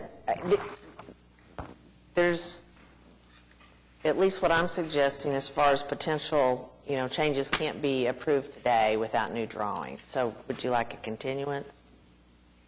Yeah, sure. If we can't, is there any way that we could look at it with maybe some conditions? Can we do maybe an approval with conditions, I think removing the because of transom? the size change particularly would be hard to do. So in that case, we're a hard no on the size of the addition. Is that what I'm gathering? The regulation is mandatory. New additions shall not exceed 50%. Okay. So that would we need to remove the total square footage down to 440? 750 is the most, 750. Okay. Well, then a continuance is going to have to suffice for today. Okay. Just kind of wanted to feel how we talked earlier about using discretion to interpret things as far as like how the 40% of that fence falls on this or that. So I just really wanted to make sure, because of the nature, if we're talking about overall size and proportion and all of that, if 750 is a hard number, or if we could suggest something that's, a little over, but is still proportionate to the home itself. We'd have to consider that when you bring it back. Yep, the commission has certainly approved additions that did not meet that requirement with unique circumstances, addressing things like the massing of the home. So I think, not to speak on behalf of the commission, that if it's not exactly 750, but it makes sense from a design perspective, that's not out of the ballpark. For a specific reason, not just because. Yeah. Well, of course. We want to be. I mean, it sounded, sorry, I'm This is Evan Bray. Yeah, nice. Okay, Nice to great. you all for having me. But Yeah. it sounded like, Mr. Brown, you almost said we may need to readdress that particular rule whenever Katie was reading it. So Yeah, we'd like to see how you would do that. How would you reduce the size? Because I think, would affect the design. So we would want to see that. okay, we can. I mean, that's where I guess we were getting at, because I've played with the numbers some already after reading Katie's comments in the email yesterday, and we'll do our best, but I don't know that we can make it make sense to spend the kind of money that it's going to cost and carve it down to 750, but we'll do our best.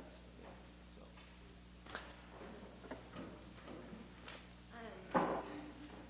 Any other feedback that you guys have, since we'll have to come back? No, I think it looks would be good. greatly appreciated. You want to hear something positive? Please. I think it looks good.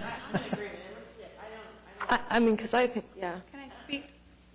Sorry. I'm Holly Bray, also homeowner.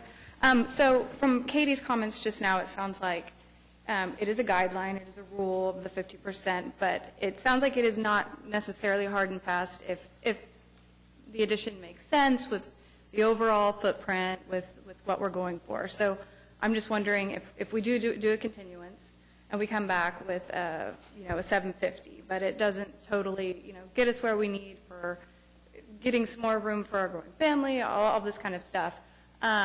Is there any way we can meet in the middle? Can you give us a number? Because obviously, if we're going to come back, we're going to come back with that. I think the number is 750. We will look at special circumstances or conditions that would allow us to move over that potentially, but the number is 750. So if the number is 750, but there are special circumstances, or you've allowed, greater than, We have to have then unique- where do we? We have to have unique I'm getting circumstances. two different. Yeah. Pardon? We have to have a unique circumstance to show why, so. So I think what it has come down to with previous applications is not so much a focus on the hard and fast numbers, but a focus on the massing of the historic home in proportion to the addition. One thing that wasn't really discussed, but that we noted in the staff report, is that this addition is almost as long as the house. So you are almost doubling the length of the house, which is, kind of a lot as far as filling up backyard space, that sort of thing. So sometimes we'll see additions that, don't go so long and so deep into the yard, especially when it's 2 stories. That's going to have an impact on the yards to either side of you, that you're doubling the built space. So I think that rather than a concern about a number to focus on, it's, and staff, we can, Could follow I up hand with you out, and work on. some examples? Because there's a house 2 doors down from us that has a very large addition off the back of the house that's very similar to what we're wanting to do. And so I printed some pictures and also a Google Earth shot where you can see that. Do you mind if I bring those up? That's all good information for the, continuance to show that, but I don't know. I feel like it would be nice to get some sort of an idea of where we're at. When you say that it's almost, half the length of the house, I don't know if that's exactly correct. Yeah.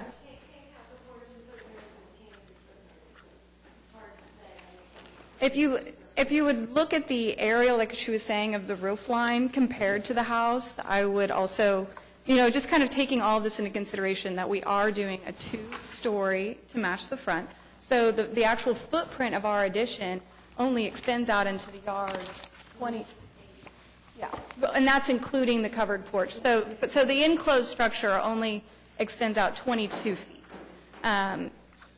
20 feet. So I don't feel like it's, taking up half the length of the house. And again, like we said, as we look to our east, there's a very deep addition, and as we look to our west, there's the same. So we're staying with it's kind of what gave us the idea. We look at our neighbors and we see their addition, and theirs actually was not inset.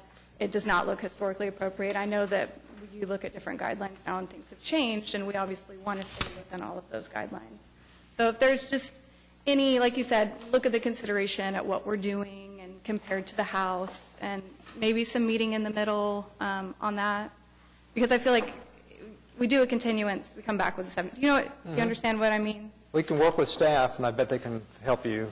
During the continuance time? Yeah. Like, you guys could Yes, discuss. you can call me we tomorrow morning, and we can set a time to get together and find some way to discuss. meet in the middle, or, okay.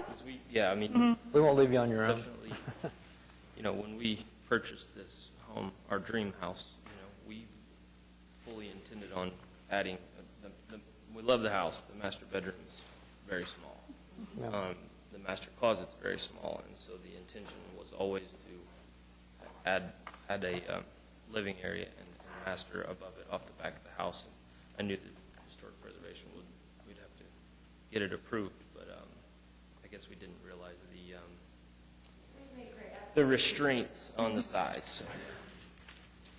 Okay, well, I think you can get there. You were about to say something, give some feedback a moment ago. I was? Yeah, you said it you want to looked hear good. something positive, and I I'm not said it going to looked let good. you out on that. You got Design. to give it up. We like the design. Let's change it. We just said it looked good, so Okay, thank you. good job. Well, we will do our best to work with Katie, and just was trying to save you guys some time by getting it done today, but I guess we'll revisit it. So when will we continue it to?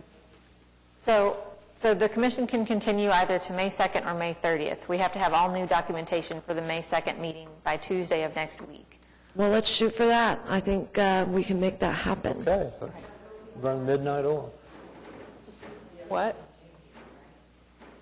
Do what? I'll sleep when I'm dead. Yeah. Kidding. We can get it done. So We May can get it 2nd? done. You can draw and hold the baby. Okay. Exactly, yeah. Yeah, Okay, come I on, move guys, to a little continue. sympathy for Thank Let's you. continue HPCA 18-00034 to the May 2nd meeting. Second. Okay, moved by Neela Clement, and seconded by Ann Zachowitz. All in favor? Aye. Opposed? Okay, you're continued. We'll see you next time. Thank you. All right, that's the last of our individual cases. Onward.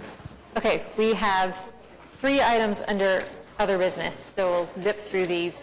Certified local government application, we discussed this at our last workshop. Each year we get to apply for grant funding from the State Historic Preservation Office to complete a number of projects.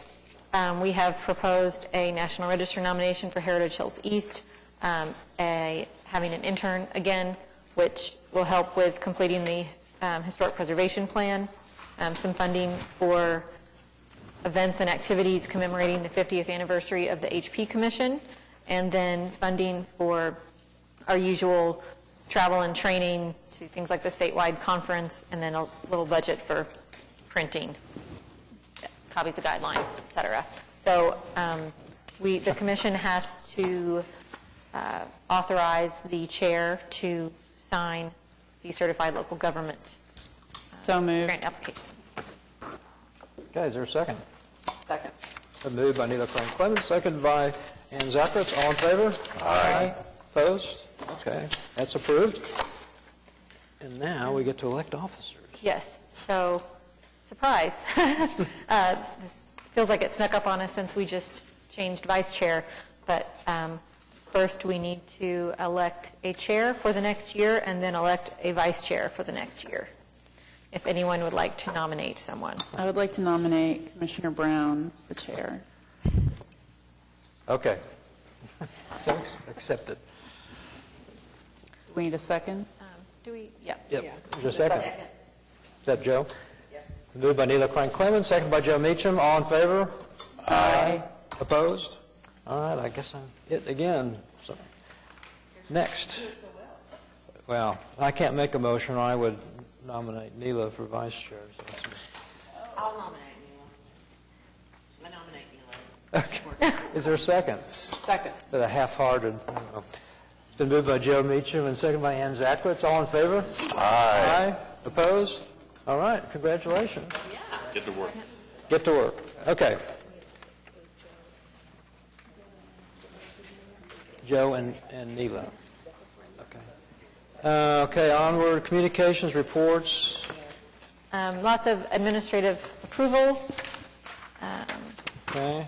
And Administrative closures. we had our National Register nomination that the commission reviewed recently for the Pioneer Telephone Company buildings went on to City Council and was forwarded on to the State Historic Preservation Office for their review. Then we also had a case that went to Board of Adjustment. This was not an appeal, it was a request for a variance. We'd previously approved their CA addressing parking, and the variance was approved as well by Board of Adjustment. Okay. Yeah, it was the duplex that's zone C3. Yeah. it's that On one. 30th. Yeah. By Edger. I will note, just so you all feel proud, that within the Board of Adjustment discussion, they specifically said that they watched the HP Commission meeting and that HP, recommended approval of the variance, so they supported the variance. So they really listened. What do you know? Okay, Planning Commission, nothing. Ad hoc Committee, nothing.